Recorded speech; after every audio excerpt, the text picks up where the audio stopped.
मंदिर खोलो, मंगल मंदिर खोलो दयामय, मंगल मंदिर खोलो। जीवन वन अति वेगी वटाव्यो, द्वार उभो शिशु बोलो दयामय, मंगल मंदिर खोलो। दिव्य तुषातुरे आव्यो बालक, प्रेम अमीर से ढोलो दयामय, मंगल मंदिर खोलो।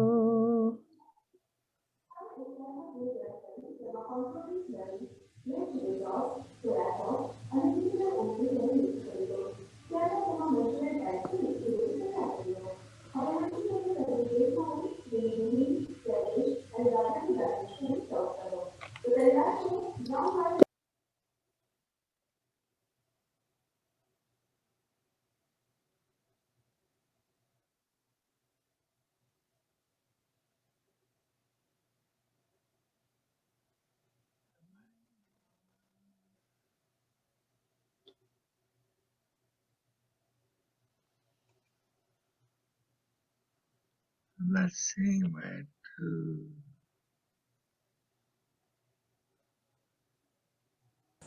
सीता शरणं साहु शरणं धम्मो शरणं हरिहा शरणं सीता शरणं साहु शरणं धम्मो शरणं मंगलमया चारे शरण सगड़ी आपदा कापे आत्मन केरी डूबती नैया मुक्तिपुरी पहुँचाड़े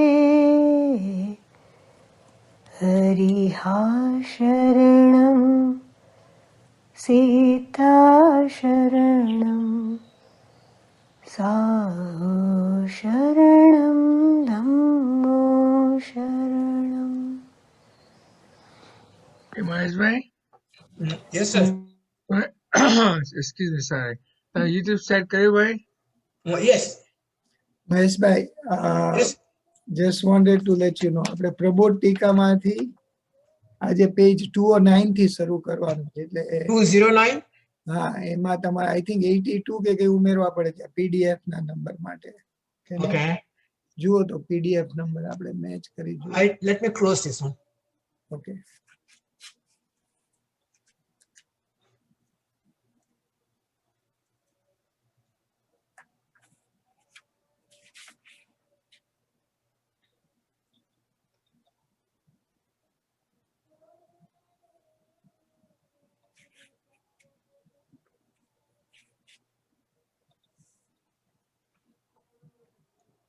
Are you sharing something right now, Mahesh bhai? Oh, let me turn it off. Just a second. Yes, No, I'm it's not okay. I sharing. didn't know whether you were We are just trying intentional. to ascertain the number on PDF. Yeah, no, you're fine. Go ahead, share. No, I just turn it off. But It's still on. Is that me or you? no, I'm not doing anything right now. Okay. So I'm not either.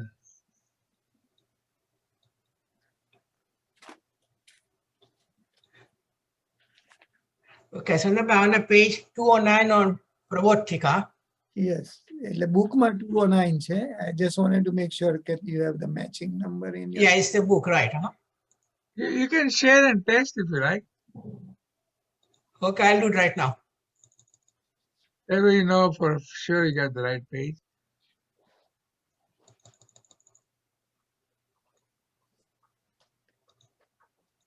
Okay, time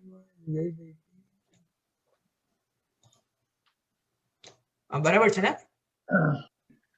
209 yeah બરાબર છે. This is good, right? Yeah, right.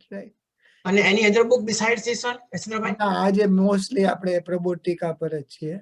Okay, that's fine. So we કરે નહીં બનતે. હું કરીશ.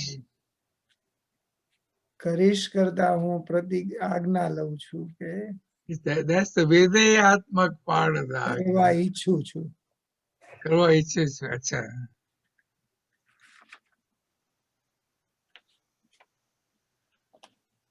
જો તમને મંજૂર હોય તો પ્રદીપભાઈ મને આખું પ્રબોધ ટીકાનું PDF મોકલી આપો ને. હા ભલે ચોક્કસ. એમાં શું છે તમે હસનરભાઈના ગ્રુપમાં છો બેન?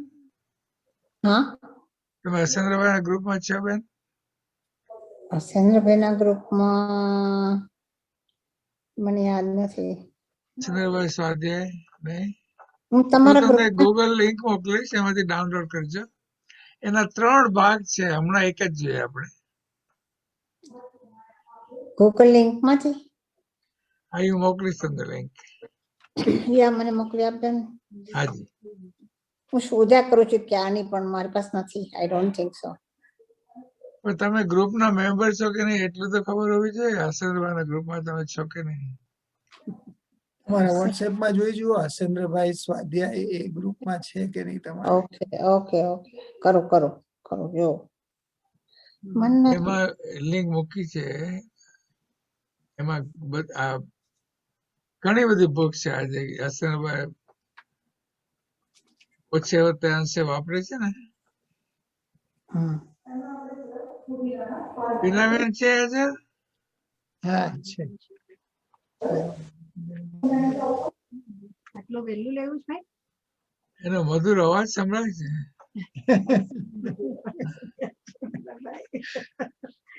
ઓલવેઝ વખાણ કરો છો.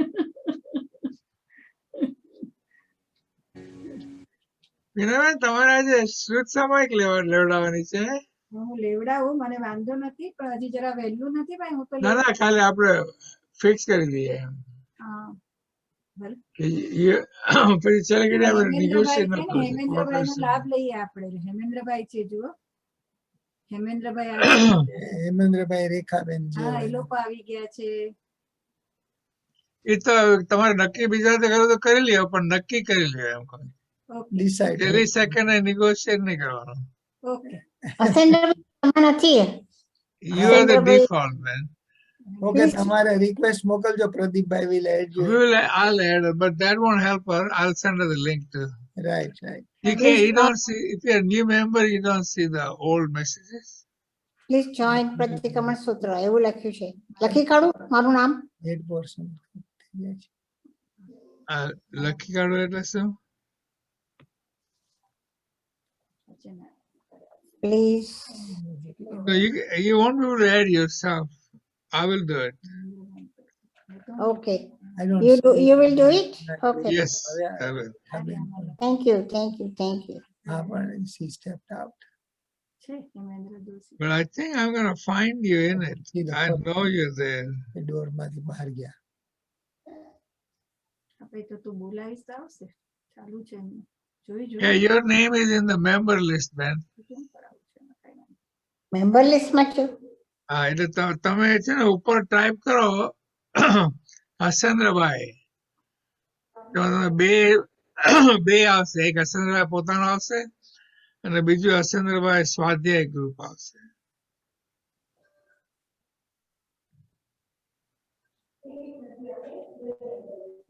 તમારું નામ તો બરોબર એક્ઝેક્ટ દેખાય છે, કિશોરી ડી શાહ. એ તમે જ ને? યા ના હા, ના કોઈ બીજું છે. તો મારું નામ એ નથી, મને થોડો શંકા થઈ એટલે પૂછ્યું. કોઈ બીજું છે.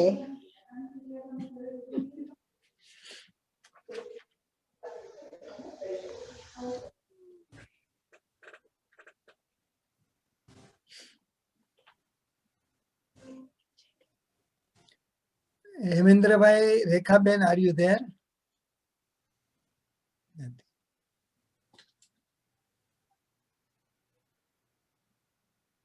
25 લેવાનું છે. Yeah. લેવાનું? હા, ચાલો. હેમેન્દ્રભાઈ તમે શ્રુત સામયિક લેવડાવજો આજે. देश आपसो जी Yes. પ્રકાશ श्रुत सामयिक ઓ એક સેકન્ડ મહેશભાઈ યુટ્યુબ ચાલુ Yeah, કરજો ભાઈ. I just Oh, did it's that. on. Thank you. इच्छा कारण से निसुगन श्रुत सामयिक ની આજ્ઞા આપશો જી. તમારો અવાજ બહુ મંદ છે ભાઈ. इच्छामि खमा समणवंदी जाणी जाय निस्यमथ्यंगामि इच्छा कारण संधि सह भगवान इरिया वह्यम परिक्रमामि इच्छम इच्छामि परिक्रम इरिया वह्याय विराहणाय गमना गमने पाणकमणे बियकमणे हरिकमणे ओसा उतिंग पर्ण गदगमटि मकड़ा संतान संकमणे जीवे जय विराहियाय इंद्रिय बेंद्रिय तेंद्रिय चौरिंद्रिय पंचिंद्रिय अभिहयावती अलेस्या संगाय संगटिया पर्याविया किल्लमिया उदया ठाणा ठाणम संकामिया जीव्या वरतस्समिच्छामि गुणम दस्तोत्रीकरणं पाचित्तकरणं विस्सोहीकरणं विसल्लीकरणं पावाणं कम्माणं निग्रहणं ठाठां कसकमनत्व उषसीनं निससीनं खासीनं क्षीणं जम्भायेन मुड्डणमानसिकनं बमालियपितमुचाय सुहु मेहिमं संचालयं सुहु मेहिं खिलसंचालयं सुहु मेहिं दीक्षिसंचालयं एवमायेहिं अगरेहिं अभग्गो अवीरयुज्मकासगो जाव अरिहन्ताणं भगवन्ताणं न मुक्काणं न पारमी तावकायं ठाणेनं मोणेनं झाणेनं एक लोकसनो कावसक नावडे तो चार नकार अप्पाणं वो शिरामी.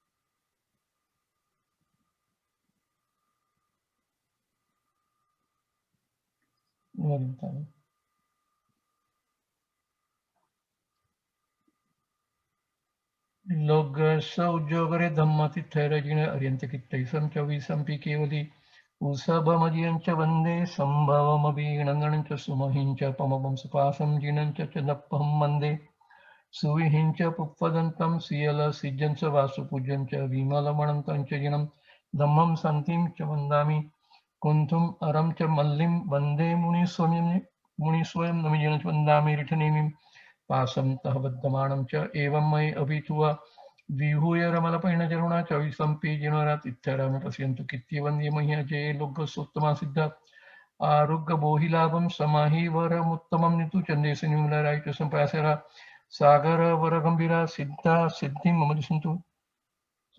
नौकार एक नौकार.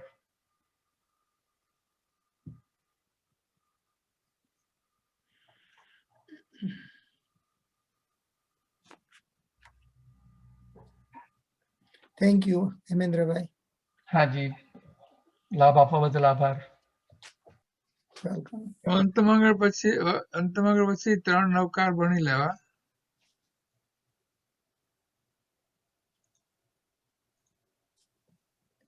આપણે હજુ 1 મિનિટ છે. I just wanted to say one thing.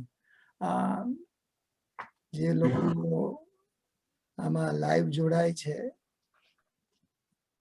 એ માટે બધાનો ખૂબ ખૂબ આભાર. I think there are equal number of people who use YouTube, which is fine. પણ YouTube જો લાઈવ જોતા હોય તો અહીંયા આવે તો it would be better કે તમારો opinion, question, comments we can share. જેને જે convenient હોય that's fine. But if you can join instead of YouTube here, then we can look at you, have your comments integrated or questions, answers that can be done. So my humble request, those who are watching on YouTube, if they can join on live here, yeah, that would be nice.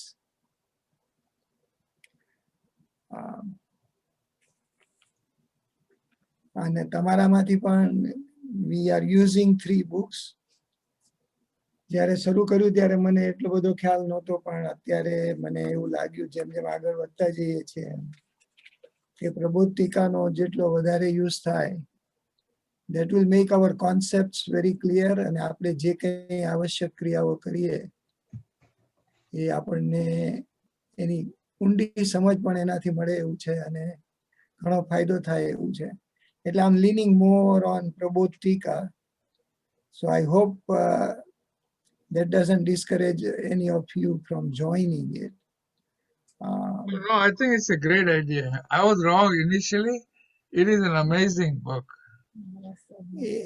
એટલે એમનો આચાર્ય ભગવાન તો ઘણી વરિયાનો એટલો બધો આપણે ઉપકાર માનવો પડે કે આપણને એવી ડેપ્થ સુધી લઈ જાય છે કે આપણે જે ક્રિયાઓ વારંવાર કરીએ છીએ એનો આપણને અહેસાસ થાય કે આપણે કેવી ઉત્તમ ક્રિયા કરી રહ્યા છીએ અને એનું આપણને કેવું ફળ મળી શકે. અસર એક જ વાત કિશોરબેનને કહેવી છે, મેં તમને હમણાં બુક પણ મોકલી અને લિંક પણ મોકલી તમારા વોટ્સએપમાં બેન, તો મારા નામે જોઈ લેજો. આવી ગઈ છે હવે. ખાલી પાર્ટ 1 સેપરેટ મૂકી દે પણ લિંકમાં બધી બુક છે.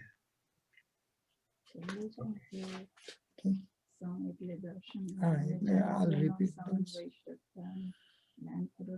Okay, Mahesh bhai, should I start now? Yeah, okay, everything is said. Okay. Jai Jinendra, Asendra bhai. Jai Jinendra. Namo Arihantanam, Namo Siddhanam, Namo Ayariyanam, Namo Vajjayanam, Namo Loe Savvasahunam, Eso Panchanamukaro, Savvapavanasano, Mangalanam cha Savvesim, Padamang Havai Mangalam. Namo Arihantanam, Namo Siddhanam, Namo Ayariyanam, Namo Vajjayanam, Namo Loe Savvasahunam, Eso Panchanamukaro, Savvapavanasano, Mangalanam cha Savvesim, Padamang Havai Mangalam. Namo Arihantanam, Namo Siddhanam, Namo Ayariyanam, Namo Vajjayanam, Namo Loe Savvasahunam, Eso Panchanamukaro, Savvapavanasano, Mangalanam cha Savvesim, Padamang Havai Mangalam. Agnanam Timirandhanam, Nanam Janam Salakaya, Netram Unmilitam Yena, Tasmai Sri Guruve Namah. જય જિનેન્દ્ર. પૂજ્ય આચાર્ય શ્રી યશોવિજયજી મહારાજની આજ્ઞા અને આશીર્વાદથી આપણે પ્રતિક્રમણ સૂત્રોના અર્થ લઈ રહ્યા છીએ. આજે March 2nd, 2021 Tuesday. Prabodh Tika we are right now following. Before I start on that, on a good note, we all, many of us, I hope probably all of us, we have taken advantage of Dhyan Antaryatra. અને અંતરયાત્રાની આપણી 2 દિવસની જે શિબિર થઈ એ પહેલા આપણે એ book થોડી refer કરી લેવાની હતી. So when I was reading that book, I found some Aadhar Sutra which are very much connected to our affirmation of what we are doing. એટલે just for the sake of the reference. Since you brought up the topic, next Saturday we'll continue the Shibir at 10:30. Next Saturday we are going to continue that Shibir. Yeah, same time, 10:30, same link. Right. So we are all fortunate that we will be able to continue and go all the way on that. Yes. અંતરયાત્રાની book જ્યારે હું refer કરી રહ્યો હતો ત્યારે specially 3 આધાર સૂત્ર. પહેલું આધાર સૂત્ર હું સીધું ટ્રાન્સલેશન જ વાંચીશ કે જે દ્વાદશાંગીના સાર અને એના માટે જે કહ્યું હતું એમાં શું કહ્યું કે હે ભગવાન, દ્વાદશાંગીનો સાર શું છે એ તો કહો. તો આચાર્ય ભગવાન જણાવે છે કે અત્યંત નિર્મલ ધ્યાન યોગ જ દ્વાદશાંગીના સાર રૂપ છે. એટલે કે નિર્મલ ધ્યાન યોગ થઈ જાય તો એમાં દ્વાદશાંગીનો સાર આવી ગયો. તારું અંદર આવતું નથી. Text When you speak and come inside, like રોકાઈ ગયું છે એમ. Yeah, હવે હલ્યું જો. ઓકે.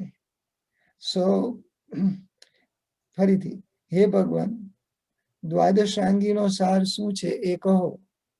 આચાર્ય ભગવાન જણાવે છે કે અત્યંત નિર્મલ ધ્યાન યોગ જ દ્વાદશાંગીના આમાં strict છે. સાર રૂપ છે. હવે કરે છે કંઈક. તમારામાં એવું સર્વે મૂળ ગુણો તથા ઉત્તર ગુણો અને સર્વ સાધુ તથા શ્રાવકોનો આ બાહ્ય ક્રિયાકલાપ ધ્યાન યોગ માટે કહેવાયો છે. શું કે છે? સર્વ મૂળ ગુણો અને ઉત્તર ગુણો. મૂળ ગુણો એટલે આપણા 5 જે મેઇન વ્રત મહાવ્રત છે એ, અને શ્રાવક ધર્મ હોય તો 12 વ્રત એટલે 5 વ્રત સિવાયના બીજા જે 3 ગુણ વ્રત અને 4 શિક્ષા વ્રત એ ઉત્તર ગુણમાં આવે. તો એ સર્વ મૂળ ગુણો અને ઉત્તર ગુણો એ સર્વ સાધુ તથા શ્રાવકોનો આ બાહ્ય ક્રિયાકલાપ ધ્યાન યોગ માટે કહેવાયો છે.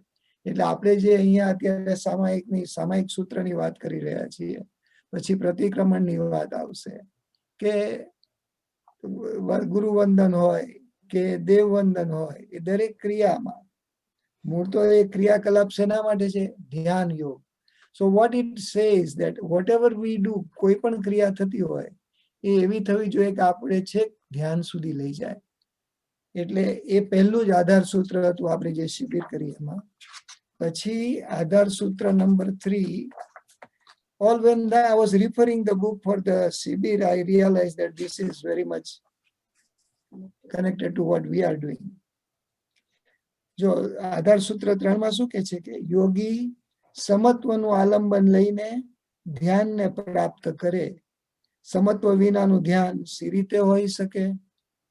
એ તો છે આત્મ પ્રરૂપણા. એટલે અહીંયા શું કહ્યું? સમત્વનું આલંબન લઈને. આપણે જે સામાયિકની વાત કરી રહ્યા છીએ એ એક સમત્વની જ વાત છે ને, સંભાવ પ્રાપ્ત કરવાની, મેળવવાની, એમાં કેવી રીતે રહેવું, ટકવું. તો એટલે અહીંયા આ જે ધ્યાનની વાત છે, તો આપણે જે સામાયિક કરીએ એ આપણને અલ્ટિમેટલી ધ્યાન, ઉચ્ચ કક્ષાના ધ્યાન સુધી પહોંચાડે એવી એક વસ્તુ છે. એટલે અહીંયા ત્રીજા આધાર સૂત્રમાં જે કહ્યું કે યોગી સમત્વનું આલંબન લઈને, આનાથી ઉત્તમ આલંબન સામાયિકથી વધારે બીજું શું હોઈ શકે? તો એ આલંબન લઈને ધ્યાનને પ્રાપ્ત કરે. સમત્વ વિનાનું ધ્યાન સી રીતે હોઈ શકે એવો ક્વેશ્ચન કરે છે. તો એ હતું આધાર સૂત્ર 3. અને વન મોર, આધાર સૂત્ર 5. તમારી પાસે બધાની પાસે આની PDF તો છે, એટલે તમે you will be able to see it at your convenience. So I'm not harassing Maheshbhai to bring it up on the screen, કારણ કે આમાં ખાલી રિફર જ કરવું છે. તો આધાર સૂત્ર 5 માં એ કહે છે પહેલા જ, નાસ્તિ કાવિદસો ક્રિયા યા આગામનુસારેણ ક્રિયમાણા સાધુ નામ ધ્યાનમ ન ભવતી. એવી કોઈ ક્રિયા નથી કે જે આગમ અનુસારે કરાય ત્યારે મુનિવરો માટે ધ્યાન ન બને. એટલે અહીંયા તો એકદમ બ્લેન્કેટ સ્ટેટમેન્ટ આપી દીધું. જે કોઈ ક્રિયાઓ આપણી જે ગંધર્વ ભગવંતોએ આપણને બતાવી 6 આવશ્યક રૂપ અને અન્ય કર્તવ્યો મુજબ, તો એમાં શું કીધું કે એવી કોઈ ક્રિયા નથી જે આગમ અનુસારે કરાય ત્યારે મુનિવરો માટે ધ્યાન ન બને. એટલે એનીથિંગ એન્ડ એવરીથિંગ, જે કંઈ આ 6 અનુષ્ઠાનો અને બીજી બધી આપણને ક્રિયાઓ બતાવવામાં આવી છે ગંધર્વ ભગવંતો દ્વારા, એ બધી જ ક્રિયાઓ ધ્યાન સુધી લઈ જનારી છે, ધ્યાન લાવી આપનારી છે, ધ્યાન કરાવનારી છે. અને એ ધ્યાનથી જ આપણી ઘણી કર્મ નિર્જળા થાય, આત્માની નિર્મળતા વધે. તો આમ એને એ ધ્યાન એટલે જ અંતરયાત્રા આપણી, to go to inner self. અને અહીંયા એ જ આપણી જે સામાયિક સૂત્રની વાત ચાલી રહી છે. ઓફકોર્સ આપણે સૂત્ર દ્વારા સામાયિકમાં પ્રવેશ કેવી રીતે કરવો, સામાયિક કેવી રીતે કરવું એ કહી રહ્યા છીએ. પણ સૂત્રોની રચના પણ એટલી ઉત્તમ છે કે ઇટ ગીવ્સ અસ આશય પણ આપી દે, લક્ષ્ય પણ આપી દે, અને શું કરવાનું, કેવી રીતે કરવાનું બધું જ કોમ્પ્રિહેન્સિવલી કહેવામાં આવે. એટલે જ આપણે જ્યારે અહીંયા શરૂ કરીએ કરેમી બંતે સામાયમ, એટલે ત્યારે જ આપણે ત્યાં એક તો લક્ષ્ય નક્કી થઈ જાય છે કે હે ભગવાન, મારે ઈચ્છા આપની આજ્ઞા લઈ અને સામાયમ સમતા ભાવમાં આવવું છે. એટલે પહેલા જ આપણું લક્ષ્ય બંધાઈ ગયું ત્યાં, અથવા તો આશય ક્લિયર થઈ ગયો. કરેમી બંતે સામાયમ, હે ભગવાન મારે સમતા ભાવમાં આવવું છે, સામાયમ. અને પછી એને એ જ લે કન્ટિન્યુએશનમાં, કેવી રીતે, how I suppose to achieve it. કરેમી બંતે સામાયમ, હાઉ સાવજ્યમ જોગમ પચ્છકામી. સાવજ્ય જોગ છે એનું પ્રત્યાખ્યાન લઈ એ પૂર્વક મારે સમત્વની પ્રાપ્તિ કરવી છે. સમત્વ એ આત્માનું સ્વરૂપ છે, આત્માનો ગુણ છે. એટલે પહેલા જ એક જ સ્ટેટમેન્ટમાં આપણા બે આશય આપણો નક્કી થઈ ગયો. એટલે કોઈ સામાયિક કરીને આપણે દુનિયાવી વસ્તુ માગીએ કે પૌદ્ગલિક વસ્તુઓ માગીએ કે બીજા ભાવમાં કઈ માગીએ, એવી કોઈ વસ્તુ રહેતી જ નથી. પહેલા જ અનાઉન્સ કરી દીધું કરેમી બંતે સામાયમ, મારે તો સમતા ભાવમાં આવવું છે, આત્મ સ્વરૂપ જે સમતા ભાવ સમરૂપ છે ત્યાં જવું છે. અને કેવી રીતે જઈશ તો પછી એ પણ કહી દીધું, કરેમી બંતે સામાયમ સાવજ્યમ જોગમ પચકામી. જે સાવજ્ય યોગ છે એનું પ્રત્યાખ્યાન કરીને એને ત્યજી દઈશ. જે પાપવાળી ક્રિયા છે એને છોડી અને એના વડે, આજે હું લબ્ધિ વિજય મહારાજનું એક પ્રવચન સાંભળતો હતો, તો એ જ સમજાવતા હતા કે આપણે આત્માના ગુણો તો આત્મામાં રહેલા જ છે, એને પ્રગટ કરવા માટે કઈ આપણે બહારથી લાવવાના નથી. શું આપણે કરવાનું છે કે આપણામાં જે દોષો છે, જે દોષરૂપ વસ્તુ છે એને કાઢવાની છે. એ જતી રહે એટલે અંદર રહેલા આત્માના ગુણો તો એમનેમ જ ઉપસવાના છે, ઉઠવાના છે. એટલે કે આત્મા ગુણોને બહાર શોધીને લાવવાને આપણે ભરતી કરવાનું છે આપણી ઇનસાઇડ, એવું તો કઈ છે નહીં. એટલે અહીંયા પણ એ જ શરૂઆત છે, કરેમી બંતે સામાયમ, મારે પોતાના સમતા યોગમાં, સમતા ભાવમાં, સ્વરૂપમાં જવું છે. તો કેવી રીતે? તો સાવજ્ય જોગમ પચકામી. અને ત્યાં પછી એટલી કઈ કે સાવજ્ય પાપ પ્રવૃત્તિ છોડવી છે. અને પછી એની વિગત પણ કહેતા જાય છે કેવી રીતે છૂટશે.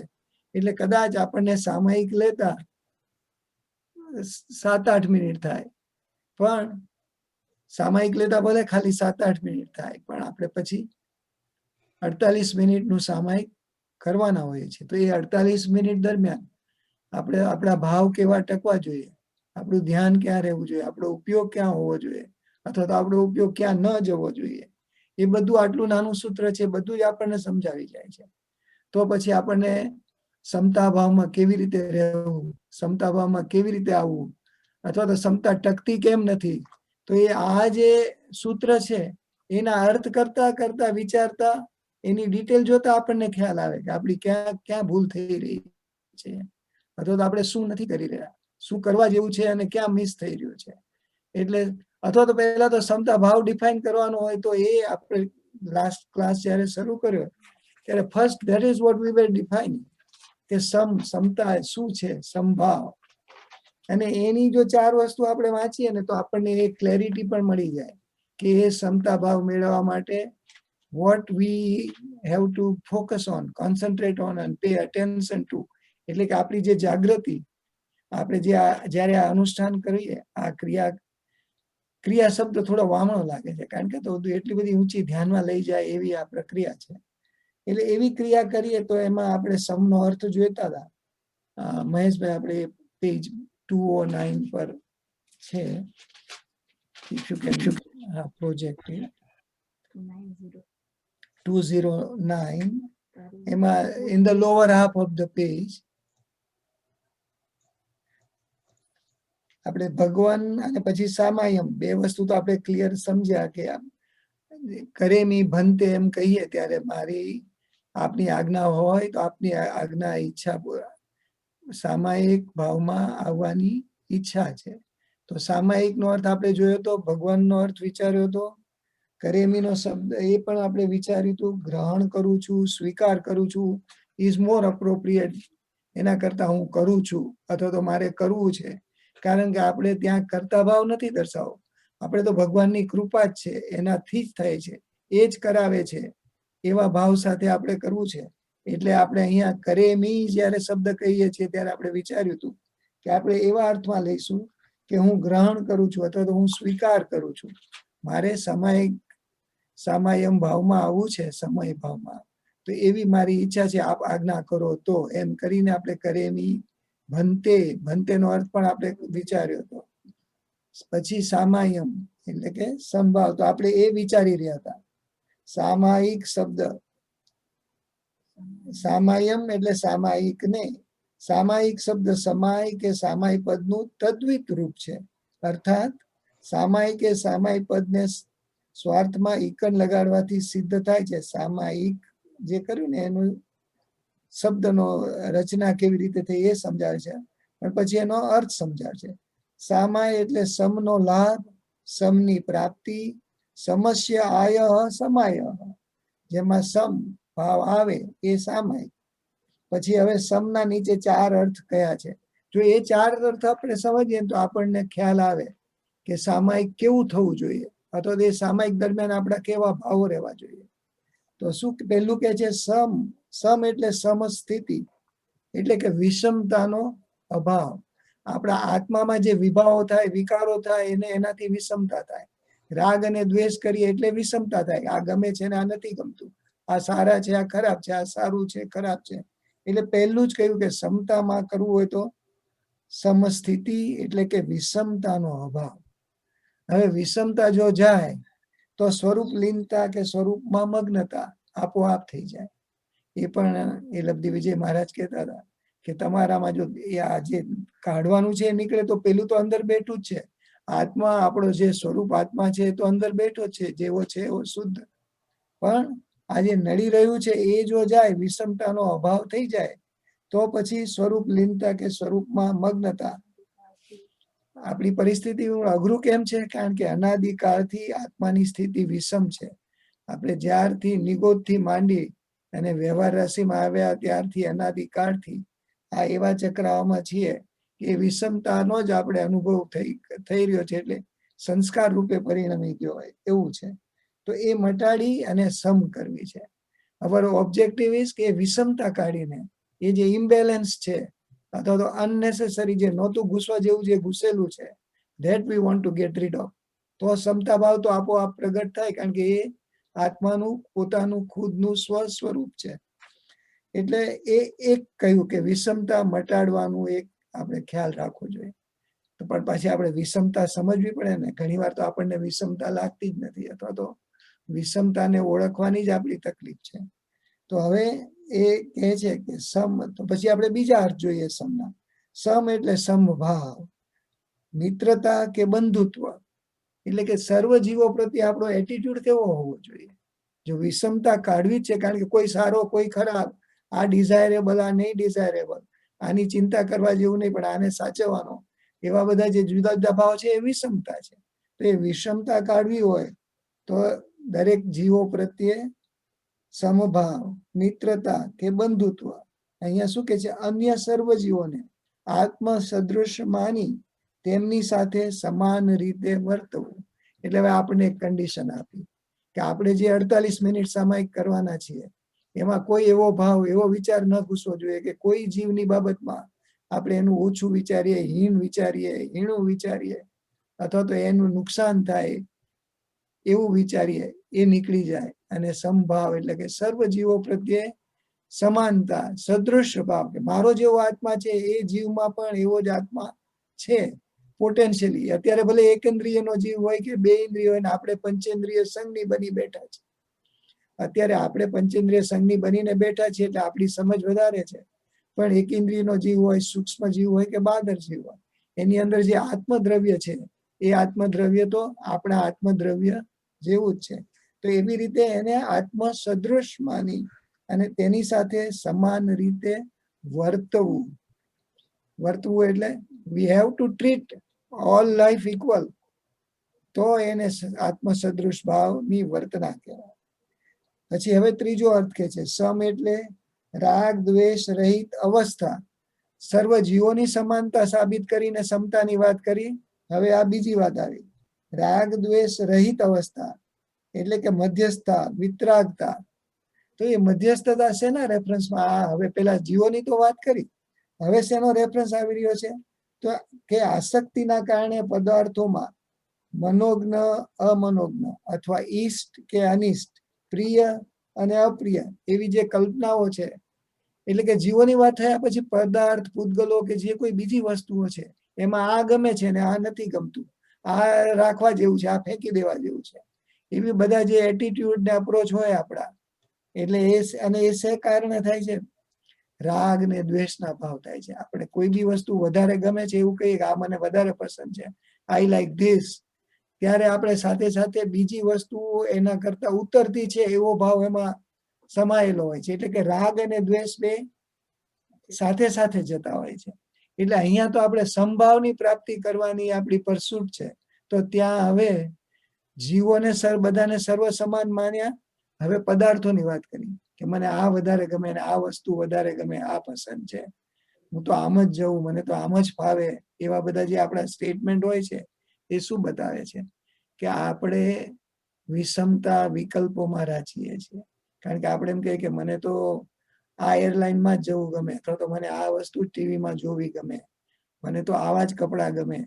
તો સાથે સાથે એટલે આ તો આપણા સામાન્ય, હું તો એકદમ સામાન્ય વાત કરું છું, પણ જ્યારે ઉચ્ચ દશામાં આપણે વિચારવું હોય તો કોઈ પણ એવા ભાવો કે જેમાં આપણે ઉચ્ચ નીચનો ભેદ કરીએ, સારા નરસાનો ભાવ, એ બધા વિકલ્પો. તો એટલે અહીંયા એ કહે છે કે મધ્યસ્થતા અથવા તો વિતરાગતા, એટલે રાગ દ્વેષનું ઘટવાપણું, રાગ દ્વેષનું ન હોવાપણું, તો સમતા ભાવ થાય. એટલે see now we can identify our cells, કે આપણને એમ થાય કે આપણને સમતા કેમ પ્રાપ્ત થતી નથી, અથવા આપણને કેમ વ્યાકુળતા થાય છે, પ્રતિકૂળતા થાય છે. તો એની કારણ આ ક્યાંક હોવું જોઈએ. ક્યાં તો આપણે કોઈ વ્યક્તિ તરફ આપણને કઈ એવો અભાવ છે કે કાં તો કોઈને બહુ સારા માનીએ છીએ, કોઈને ખરાબ માનીએ, અથવા તો કોઈક પદાર્થમાં આપણે રાગ અને દ્વેષમાં ક્યાંય ગૂંચવાયેલા છીએ.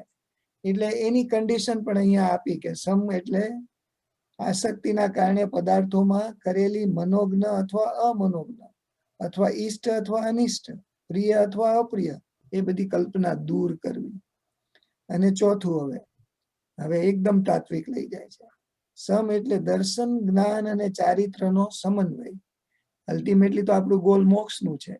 તો દર્શન, જ્ઞાન અને ચારિત્ર, સમ્યક દર્શન જ્ઞાન ચારિત્રાણી મોક્ષ માર્ગ, જે તત્વાર્થનું પહેલું સૂત્ર છે.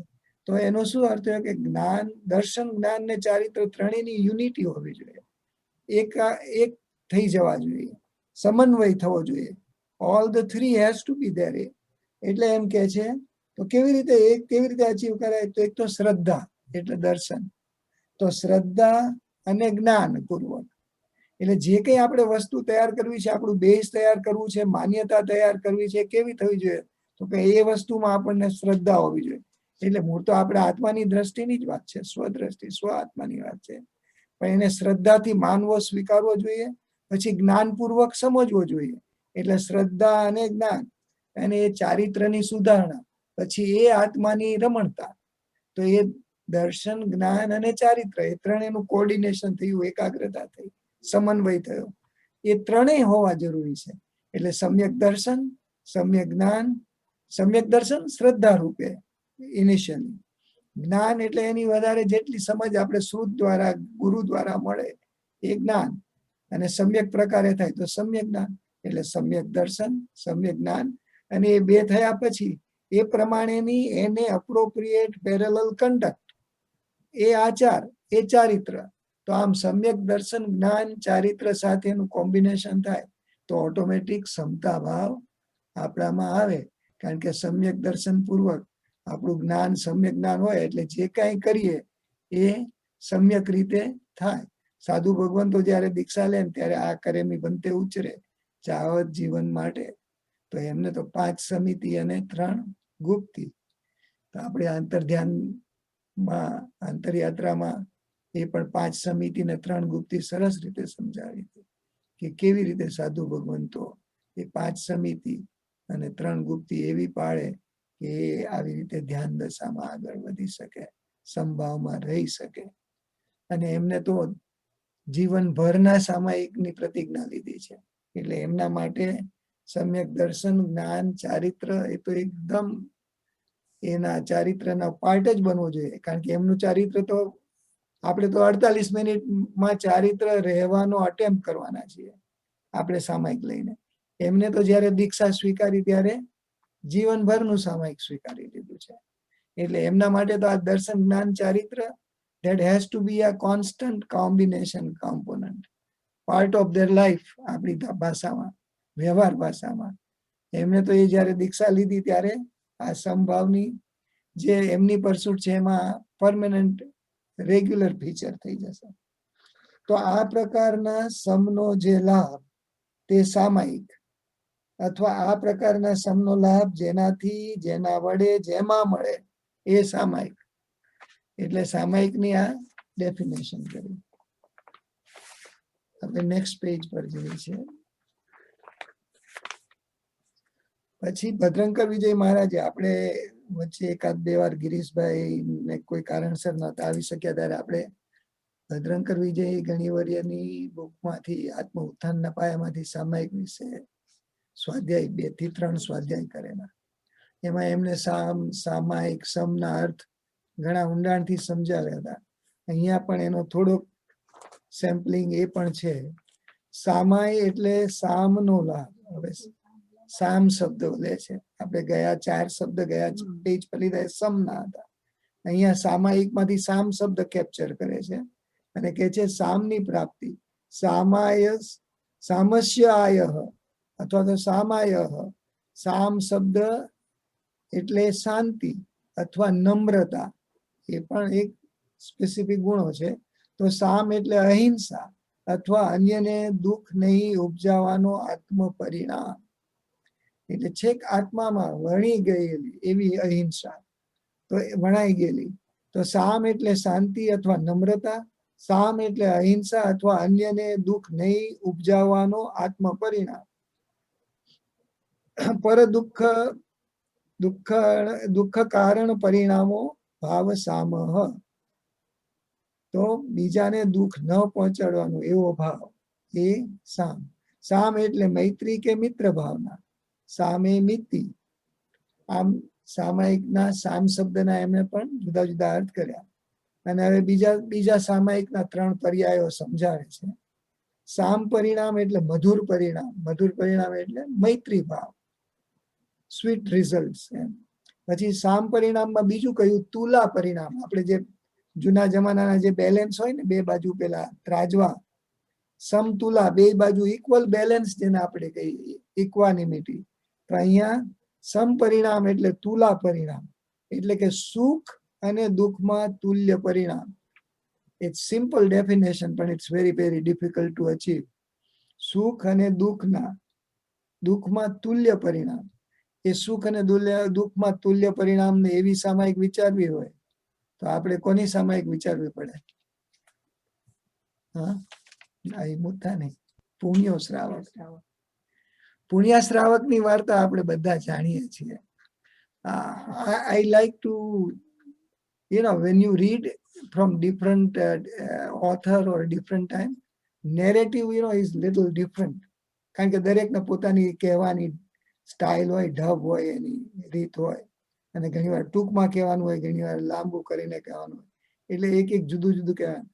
પણ એક વખત એક જે મેં વાંચી હતી કોઈ બુકમાં, મને અત્યારે બુક યાદ નથી, તો પુણ્યા શ્રાવક વિશેની વાર્તા. તો મને એક વસ્તુ પહેલા તો એ બહુ ગમી હતી કે એમાં એવું કહેવામાં આવ્યું કે પુણ્યો શ્રાવક એટલે આપણે શું વિચારીએ કે 2 કે 3 પુણી રોજનું બનાવીને 2 દોકડા કમાતો, એટલે કે એને એક દિવસ માટે જેટલું જોઈએ એટલી જ કમાણી કરવાની, અને બીજું વધારે, એનાથી વધારે કંઈ એક્યુમ્યુલેટ કરવાનું જ નહીં. બીજા દિવસની એક જ દિવસની ચિંતા કરવાની, પછી 2, 3, 4, 5 દિવસનું પ્લાનિંગ નહીં.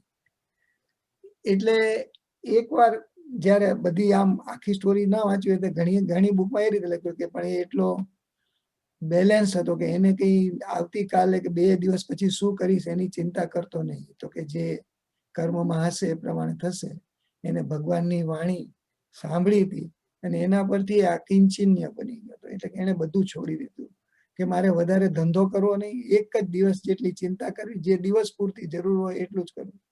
તો બીજી બુકમાં એકમાં એવો રેફરન્સ હતો કે પુણ્ય શ્રાવક ઓરિજિનલી એનું નામ પૂનમચંદ શેઠ હતું, અને પૂનમચંદ શેઠ એમ તો શેઠ હતો, પણ એને જ્યારે ભગવાનની વાણી સાંભળી ત્યારે એને આ બધું ત્યાગવાનું નક્કી કરી દીધું, અને મિનિમમ પોતાને જરૂર પડે એક જ દિવસનું એટલું કમાવાનું જ નક્કી કર્યું હતું. એટલે કે બીજા કોઈ ભાવો નડે જ નહીં, અને એ ભાવો ન હોય એટલે પુણ્યા શ્રાવકનું સામાયિક એવું સુંદર થતું કે આ બધા આપણે જે સમની ડેફિનેશન કરી, સામ સમ એ બધા એમાં ફિટ થઈ જાય એવું એનું સામાયિક થતું.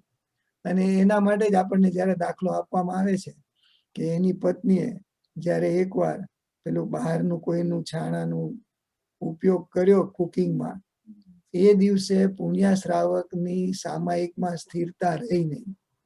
એને તો ખબર નથી કે મારી વાઈફે આ પ્રમાણે કર્યું છે, પણ એને સ્થિરતા રહી નહીં. એટલે એને સહેજે ક્વેશ્ચન થયો કે આજે કેમ મારું મનમાં, એટલે કે મારા ભાવ ટકતા નહોતો, મારો ઉપયોગ સામાયિકમાં ટકતો નહોતો, એવું તો શું બન્યું?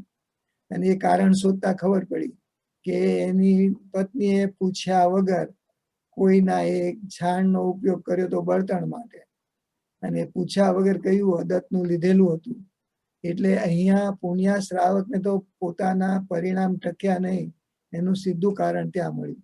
એટલે આપણને સહેજે એનાથી ખ્યાલ આવે કે પુણ્યા શેઠનું સામાયિક કેવું થતું હશે કે એને કોઈ બીજા ભાવ, એનો ઉપયોગ 48 મિનિટ કેવો ટકતો હશે. આમ તો આપણા જેમ શ્રાવક હતો, એને ભગવાનની વાણી સાંભળી હતી, ભગવાનની વાણી ગમી હતી, પણ છતાં દીક્ષા લઈ શકવાની સમર્થ નહોતા ઓબ્વિયસલી. તો પણ શ્રાવક જીવન જીવતા આવું જીવન જીવતા હોય છે. અને બીજી એ વાત પણ આવી હતી કે જ્યારે એમને એવા ભાવ થાય છે કે આપણે કોઈ અતિથિને જમાડીને જમવું જોઈએ, અને પણ એની ઇન્કમ તો એને નક્કી કરેલી જ હતી કે આથી વધારે બે માણસને એક ટંક ખાવા મળે એટલું જ કમાવાનું ને એટલું જ લાવવાનું ને એ જ વાપરવાનું.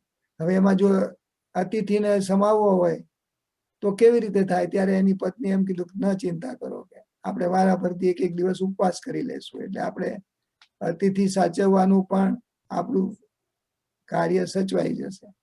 એટલે આવું ઉત્તમ જીવન જીવનાર જે હોય એ પુણ્યા શેઠ, એ જ્યારે સામાયિક કરે ત્યારે એના ભાવ, આ સમભાવ, સમતા ભાવ એ ટકી રહે. એટલે આપણા માટે આઈડિયલ બની ગયું. એટલે હંમેશા જ્યારે સામાયિકની વાત આવે, જેમ ઈરિયાવૈયાની વાત આવે ત્યારે અહિમુત્તા મુનિની વાત આવે, એમ સામાયિકની વાત આવે ત્યારે પુણ્યા શ્રાવકની વાત આવે. એ પછી શ્રેણિક મહારાજા હોય કે કોઈને બી કહેવામાં આવે તો એમ કે ભાઈ પુણ્યા શ્રાવક જેવું સામાયિકનું પુણ્ય સામાયિક લઈ આવો તો તમારી આ નરકની ગતિ કદાચ દૂર થઈ શકે. ઉપચારથી કહેવામાં આવ્યું હતું. એવું કે કોઈનું સામાયિક લીધું તો લેવાતું નથી, કે એવું થતું નથી. પુણ્યા શેઠ જેવું શ્રાવક, પુણ્યા શ્રાવક જેવું સામાયિક કરવું, ઇટ્સ નોટ ઇઝી, પણ ઇટ્સ આઈડિયલ ગોલ્ડ સ્ટાન્ડર્ડ કે આપણે કેવું સામાયિક થવું જોઈએ. એનીવે, એટલે અહીંયા સામાયિકના 3 પર્યાયો કહે છે. સામ પરિણામ એટલે કે મધુર પરિણામ, મૈત્રી ભાવ. સમ પરિણામ એટલે તુલા પરિણામ, એટલે કે સુખ અને દુઃખમાં તુલ્ય પરિણામ, સમાનતા. અને સમ્મ પરિણામ એટલે કે ખીરખંડ યુક્ત મિશ્ર પરિણામ, રાગ દ્વેષમાં સમાનતા.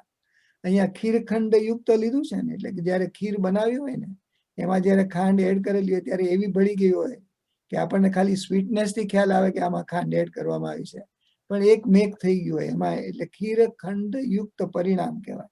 એટલે એવી રીતે સામાયિકમાં ઉપયોગ એવો જોડાઈ જાય કે એ ક્યાંય ઉપયોગ રખડે નહીં બહાર. એટલે સમ્મ પરિણામ, એ પરિણામ કેવો હોય તો કે ખીરખંડ યુક્ત મિશ્ર પરિણામ, રાગ દ્વેષમાં સમાનતા. એને કોઈ મુશ્કેલી આવે કે ગમે તે આવે પણ એને રાગ દ્વેષ થાય નહીં, સમાનતા જ ટકી રહે. એટલે સામ પરિણામ, સામાયિક, અહીંયા એ સામનો અર્થ એ રીતે કર્યો છે. તો આ પ્રકારના સામનો જે લાભ તે સામાયિક, અથવા આ પ્રકારના સામનો જેનાથી, જેના વડે જેમાં લાભ થાય તે સામાયિક. તો આમ સામાયિકની ડેફિનેશન કરી. હવે એટલે આપણે ક્યાં સુધી આવ્યા? કરેમી બનતે સામાયમ. હવે સાવજ્જમ જોગમ પચખામી. તો ત્યાં હવે આપણે સાવજ્જમ શબ્દ પર આવશું. અત્યાર સુધી આપણે કરેમી ભંતે સામાયમ એની ડિટેલ અત્યાર સુધી આપણે વિચારી. હવે આવે છે સામાયમ, સોરી સાવજ્યમ. સાવજ્યમ એટલે સાવધ્ય. સાવધ્ય એટલે પાપ સહિત. સ અવધ્ય, અવધ્ય એટલે પાપ, તો સ પાપ એટલે પાપ સહિત, પાપ વાળા. એટલે સાવધ્ય જોગમ એટલે પાપ વાળા યોગ. એનું પચખાણ કરું છું, પ્રત્યાખ્યાન કરું છું, એટલે એનું નિષેધાત્મક પ્રતિજ્ઞા કરું છું કે હું પાપ વાળા કાર્ય નહીં કરું. એટલે અહીંયા સાવજ્યમ એ એમને ડિટેલમાં સમજાવવું છે કે સાવધ્ય એટલે પાપ સહિત, પાપ વાળા. આ પદ જોગનું વિશેષણ છે. સાવજ્યમ જોગમ એટલે જોગ કેવો, તો કે સાવજ્યમ, તો એનું વિશેષણ છે. સાવધ્ય એટલે અવધ્યથી સહિત, સ પ્લસ અવધ્ય, સાવધ્ય એટલે કે અવધ્યથી સહિત. સહાવધ્ય ને સાવધ્યમ, અથવા તો અવધ્યમ ઇઝ પાપમ.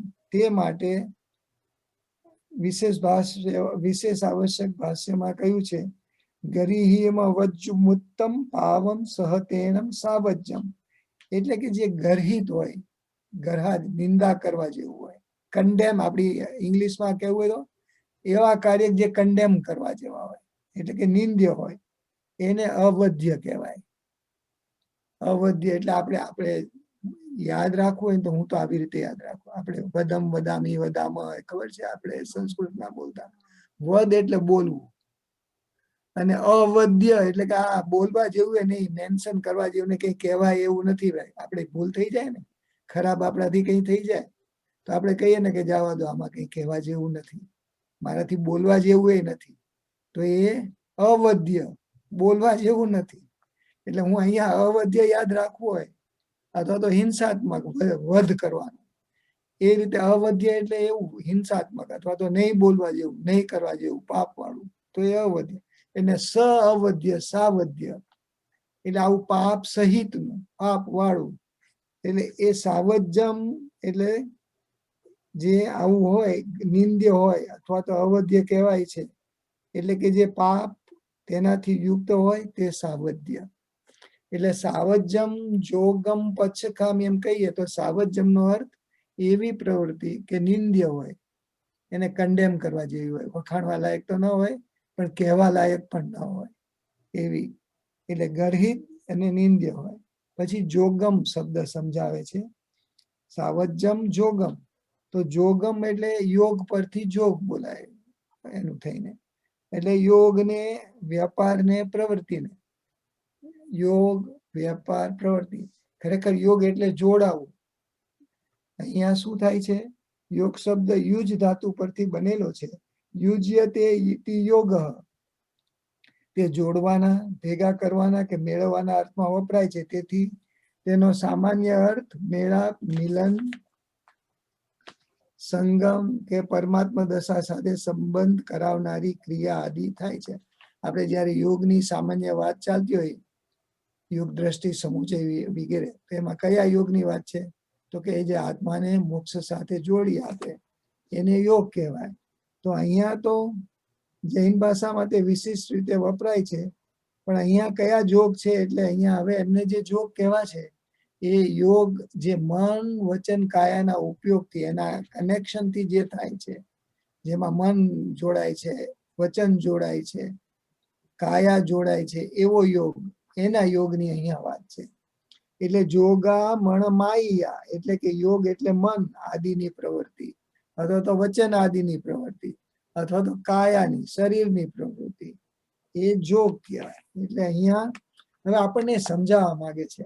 તો અહીંયા જોગ શબ્દનો અર્થ જે કર્યો, જોગ એટલે કે આપણે જોડાઈએ મન દ્વારા, એવી જે પ્રવૃત્તિ કરીએ. એટલે કે મન દ્વારા શું કરીએ, તો આપણે એવી વિચારણાઓ કરીએ, કલ્પનાઓ કરીએ, વિકલ્પો કરીએ, સંકલ્પ કરીએ, એ બધું મનથી. વચન એટલે શબ્દ, ભાષા, ભાષાથી આપણે કઈ સારું બોલ્યા, ખરાબ બોલ્યા, મીઠું બોલ્યા, કડવું વચન બોલ્યા, સત્ય બોલ્યા, સત્ય બોલ્યા, એ બધા પ્રવૃત્તિ વાચાની. એટલે મન, વચન અને પછી કાયા, કાયાથી આપણે કોઈને દુઃખ પહોંચાડ્યું, હિંસા કરી વગેરે, તો એ યોગ કહેવાય. મન વચન કાયાના યોગ. એટલે આપણે જે આગળ સૂત્ર આવે દુવિહેમ તિવિહેણમ મણેણમ વાયાએ કાયણમ, તો એ યોગની વાત છે. મન વચન કાયાના યોગ, તો એ યોગની અહીંયા સરસ સમજ આપી છે.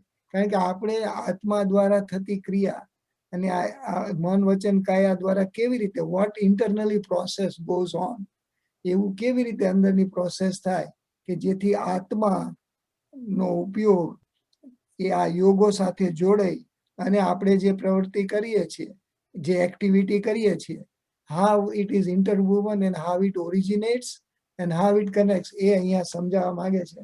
એને બહુ સરસ સમજાવ્યું છે. કારણ કે પછી એ યોગમાં પ્રશસ્ત અને અપ્રશસ્ત ભાવો સુધી લઈ જાય છે. એટલે આપણે આખી પ્રક્રિયા સમજ્યા હોય તો આપણે જ્યારે મન વચન કાયા એમ બોલી જઈએ, તાવ કાય ઠાણેણમ મોણેણમ જાણેણમ, પણ એમાં આપણે કેટલી ડેપ્થ પ્રોમિસ કરી દઈએ છીએ એનો આપણને થોડો ખ્યાલ આવે. એટલે અહીંયા એ આખી પ્રક્રિયા સમજાવે છે કે જોગા આમ ઓન પેજ 211 ત્રીજી લાઈન થી છે, ત્રીજી ચોથી લાઈન. જોગ મણમાયા, યોગ એટલે મન આદિની પ્રવૃત્તિ, તેનો ખરો અર્થ વીર્યનું સ્ફુરણ, વીર્યનું સ્પંદન કે વીર્યનો વેપાર છે. હવે જો આત્મા છે, જળ તો કોઈ વસ્તુ આવી પ્રવૃત્તિ કરી શકતું નથી. એક આત્મા જીવ વસ્તુ એવી છે કે જે આ કરી શકે છે. તો જીવમાં જે બધા ગુણો છે આપણે હંમેશા બોલતા છે, જ્ઞાન, દર્શન, ચારિત્ર, તપ, વીર્ય.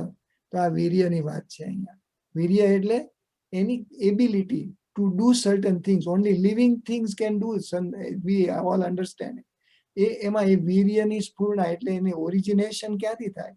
મન દ્વારા આપણે કઈ પ્રવૃત્તિ કરીએ, વિચારીએ, અથવા તો વચન દ્વારા હું બોલું છું, અથવા તો તમે કાન દ્વારા જે સાંભળો છો, એ બધું જે થઈ રહ્યું છે એની પાછળ there has to be some unique energy source.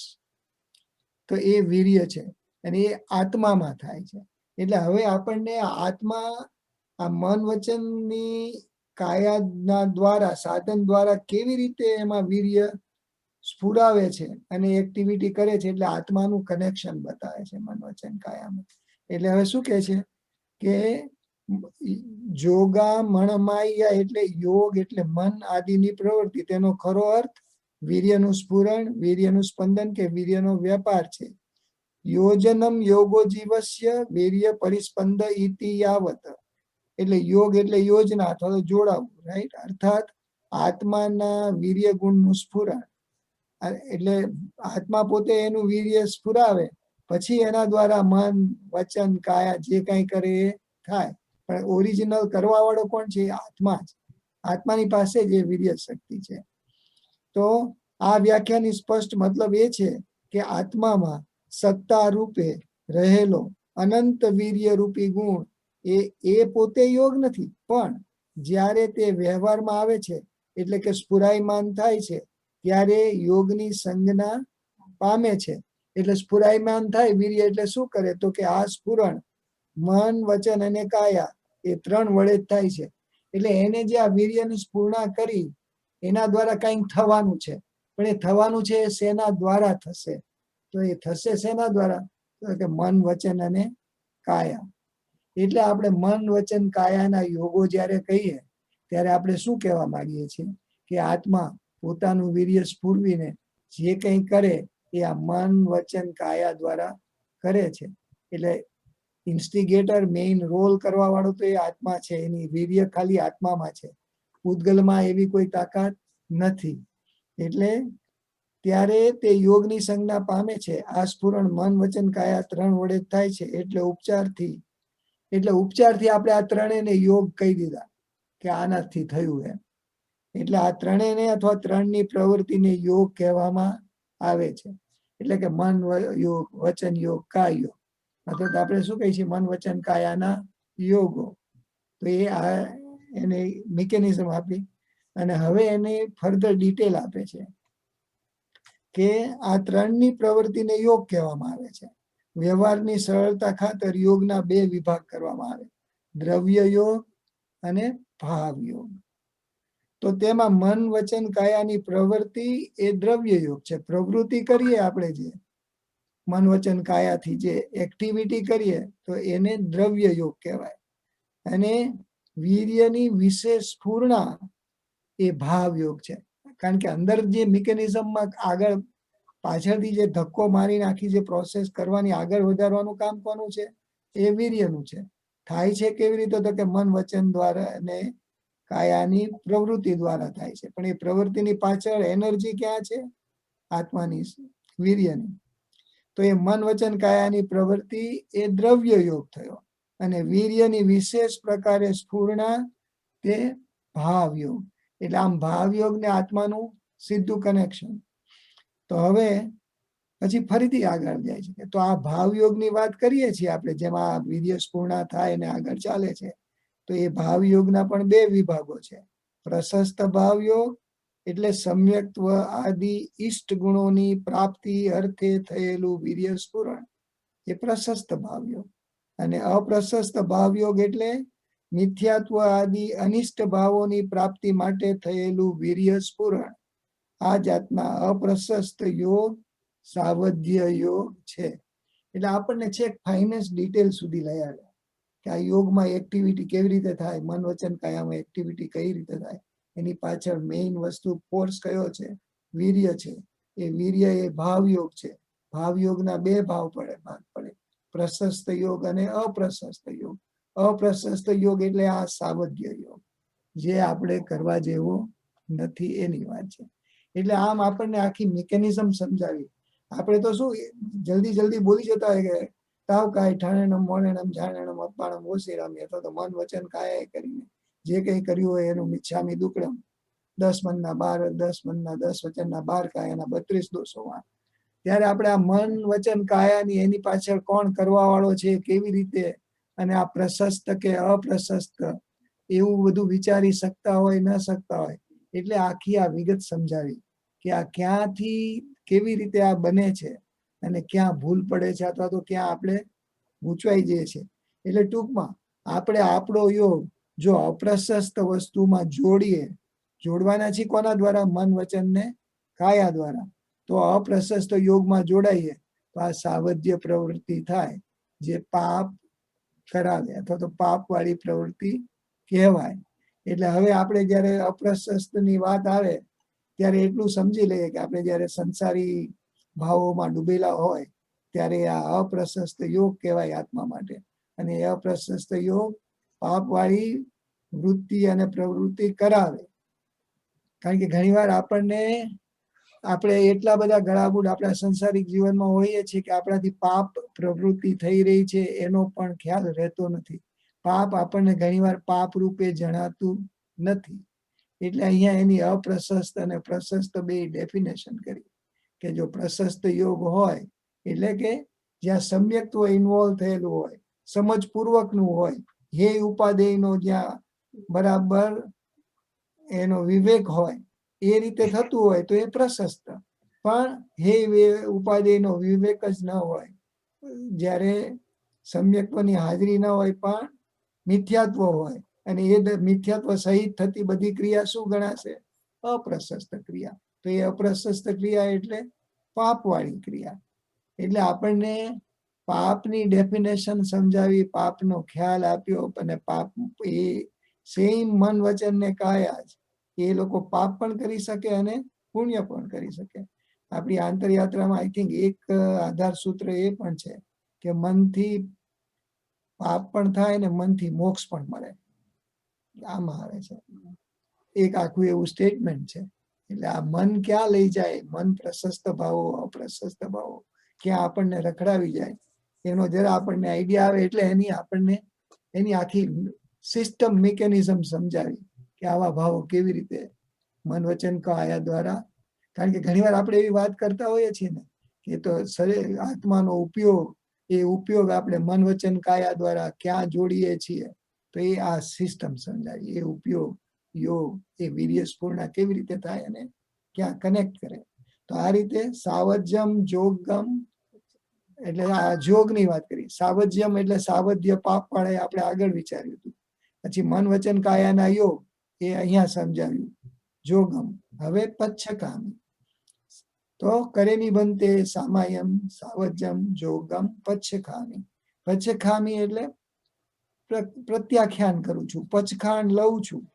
અને અહીંયા આપણે જ્યારે પ્રત્યાખ્યાન એટલે કે જે છોડવા જેવી વસ્તુ હોય ને એના રેફરન્સમાં પ્રતિજ્ઞા લેવાતી હોય એટલે એમ કે આ છોડવાની પ્રતિજ્ઞા લઉં છું. જ્યારે પ્રત્યાખ્યાન આવે ત્યારે નિષેધાત્મક ભાવ એમાં કે હું હિંસા નહીં કરવાનું પચખાણ લઉં છું, હિંસા નહીં કરવાનું અથવા તો અસત્ય નહીં બોલવાનું પચખાણ લઉં છું. એ રીતે અહીંયા પાપનું પ્રત્યાખ્યાન કરું છું. એટલે કે આપણે કયા જોગ છોડવાની વાત કરી? સાવધ્યમ જોગમ પચ્છખામી. આ સાવધ્ય જોગને છોડવાની પ્રતિજ્ઞા લઉં છું. તો એ પ્રત્યાખ્યાન કરું છું, છોડી દઉં છું, ત્યાગ કરું છું અથવા નિષેધ કરું છું. એટલે જ્યારે આપણે શબ્દ વાપરીએ કે મારે પચખાંડ લીધું છે, પચખાંડ એટલે જનરલી જે આવી નેગેટિવ વસ્તુ અથવા તો અનાત્મક આત્માને લગતી ન હોય પણ એના સંસારને લગતી હોય એવા ભાવ, પાપવાળા ભાવ એને છોડવાનો, એનો નિષેધ કરવાનો જે પ્રતિજ્ઞા લઈએ એને પ્રત્યાખ્યાન કહેવાય, પચ્છખાંડ. તો અહીંયા થયું કરેમી બનતે સાવધ્યમ જોગમ, કરેમી બનતે સામાયમ સાવધ્યમ જોગમ પચ્છખામી. તો આપણે એ પ્રત્યાખ્યાન સમજ્યા.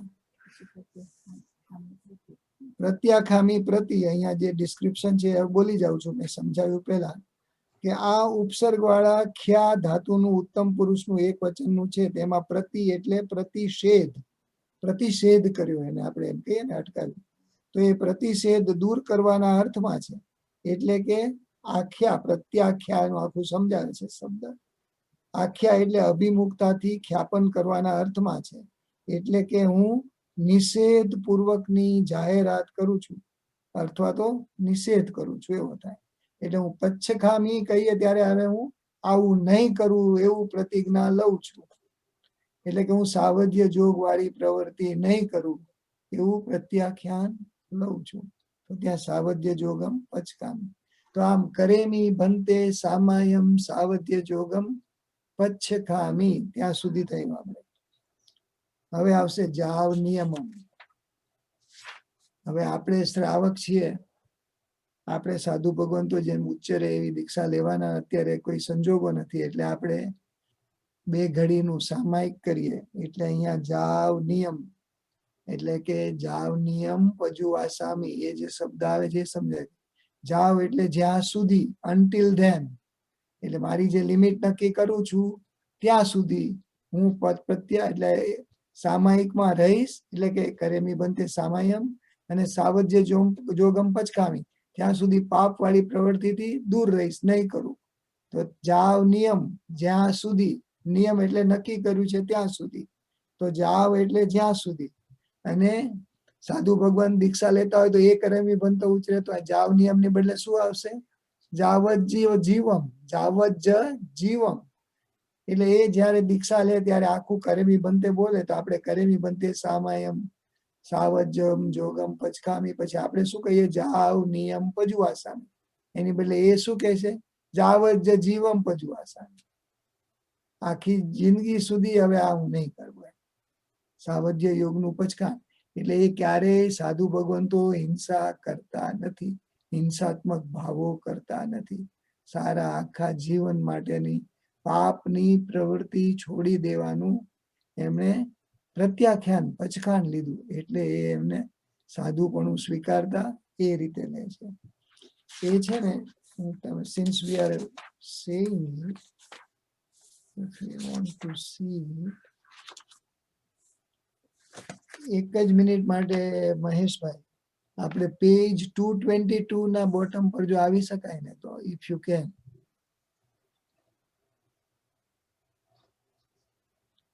પેજ 222 યા હજુ આવે. રાઈટ, બસ બસ. જો હવે એમાં લખ્યું છે અહીંયા if you can all see the screen, ચારિત્રના ગ્રહણ પ્રસંગે નીચેનો પાઠ બોલાય છે. એમાં જુઓ કરેમી બનતે એ તો બરાબર છે ત્યાં સુધી. પછી સામાયમ એ પણ એમ જ છે. હવે જુઓ આ બીજો મોટો ફરક, સવમ સાવજ્યમ જોગમ પચખામી. સર્વ રીતે સાવજ્ય જોગની પ્રતિક્રિયા આપણે જે કરીએ કરેમી બનતે સામાયમ સાવજ્યમ જોગમ પચખામી. સાધુ ભગવાન કરે કરેમી બનતે સામાયમ સવમ સાવજમ જોગમ પચકામી. એટલે એને તો ટોટલ કમિટમેન્ટ કરી દીધું. એને મહાવ્રત કહીએ છીએ, અમસ્તા નથી કહેતા. અહીંયા એ કે છે કરેમી બંતે સામાયમ સવમ સાવજમ જોગમ પચકામી. એક ડિસ્ટિંક્શન થયું. પછી આપણે જાવ નિયમ પજવા સામી કહીએ, અહીંયા જાવજ જીવાય. પછી આપણે દુવિહિમ તિવિહેણમ કહીએ, અહીંયા તિવિહમ તિવિહેણમ. ત્રણેય પ્રકાર. એટલે કરીશ નહીં, કરાવીશ નહીં, અનુમોદીશ નહીં. મન વચન ને કાયા. મયણમ વાયણમ કાયણમ. ન કરેમી ન કારવેમી. અને જે અનુમોદીશ નહીં એના માટેનું પછી કરંતેપી અન્નમ તું સમણું જાણામી. એટલે હું એની આવી અનુમોદના પણ નહીં કરું. આમ just bringing this up to draw the distinct thing. સાધુ જીવન કેટલું ઊંચું છે ખાલી આ એક સૂત્રમાં જોઈએ ને તો આપણને ખ્યાલ આવે કે કેવી પ્રતિજ્ઞા લેવાઈ રહી છે ને આપણા સામાયિક ને એમના સામાયિકની કેટલો ડિસ્ટિંક્શન છે. તો કરેમી બંતે સામાયમ સબ્બમ સાવજ્યમ જોગમ પચકામી એક. પછી જાવત જીવ્યાએ આપણે જાવ નિયમ પજવા સામે આવે કે હું જ્યાં સુધી 48 મિનિટ રહીશ ત્યાં સુધી.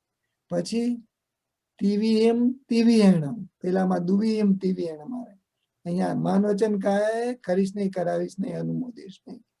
એટલે ન કાર્વેમી કરંતમ પી અન્નમ ત સમણું જાણામી ને તસ્સ બંતે પડિકમામી નિંદામી કર્યામી અપાણમ વોસિરામી. તો આ રીતનું એમનો આ રીતનો પાઠ બોલાય છે. અને જ્યારે જ્યારે સામાયિક ઉચરે એટલે એમના દીક્ષા પછીના કાળમાં પણ સૂત્ર બોલે ત્યારે આ પ્રમાણે બોલાતું હોય છે. અને એક અનધર મોર થિંગ કે જયારે તીર્થંકર ભગવાન સ્વદીક્ષા પોતે ગ્રહણ કરે ને ત્યારે એમાં ભંતે શબ્દ ન હોય, કારણ કે પોતે એમને પછી કોઈ દીક્ષા આપવા વાળા ગુરુ ન હોય.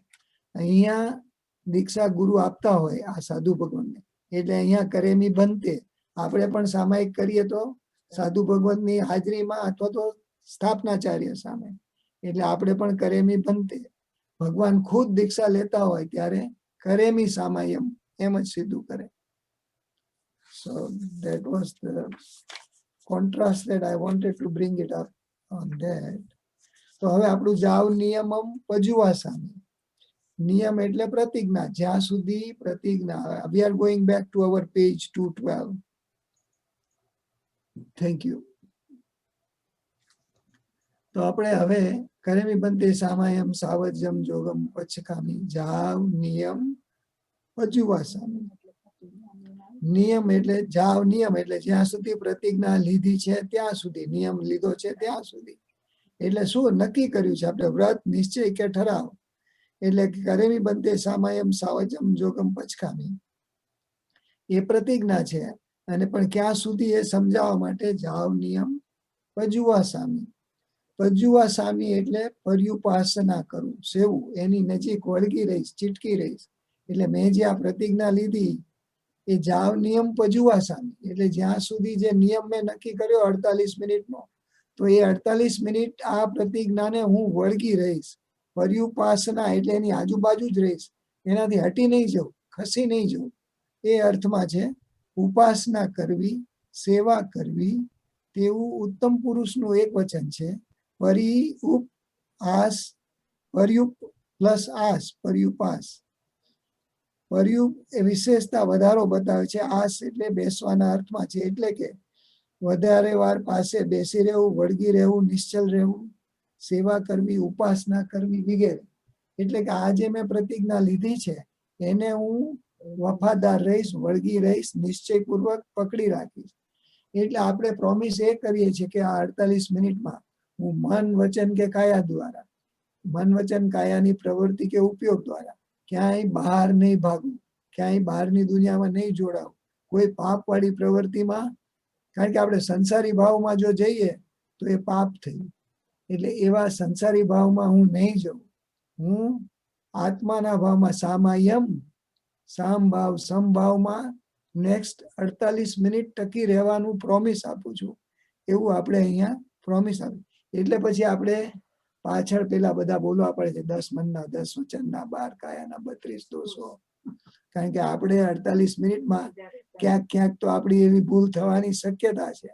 એટલે અહીંયા તો આપણે એવી પ્રતિજ્ઞા લીધી કે 48 મિનિટ સુધી આજે મેં પ્રતિજ્ઞા લીધી છે અને હું વળગી રહીશ, અને એવું વળગવાની ઈચ્છા રાખવા છતાં આપણાથી દોષ સેવાઈ જાય, પ્રમત્તા થઈ જાય, પ્રમાદ થઈ જાય, તો આપણે એના પાછા એ દોષો બોલી જઈએ છીએ.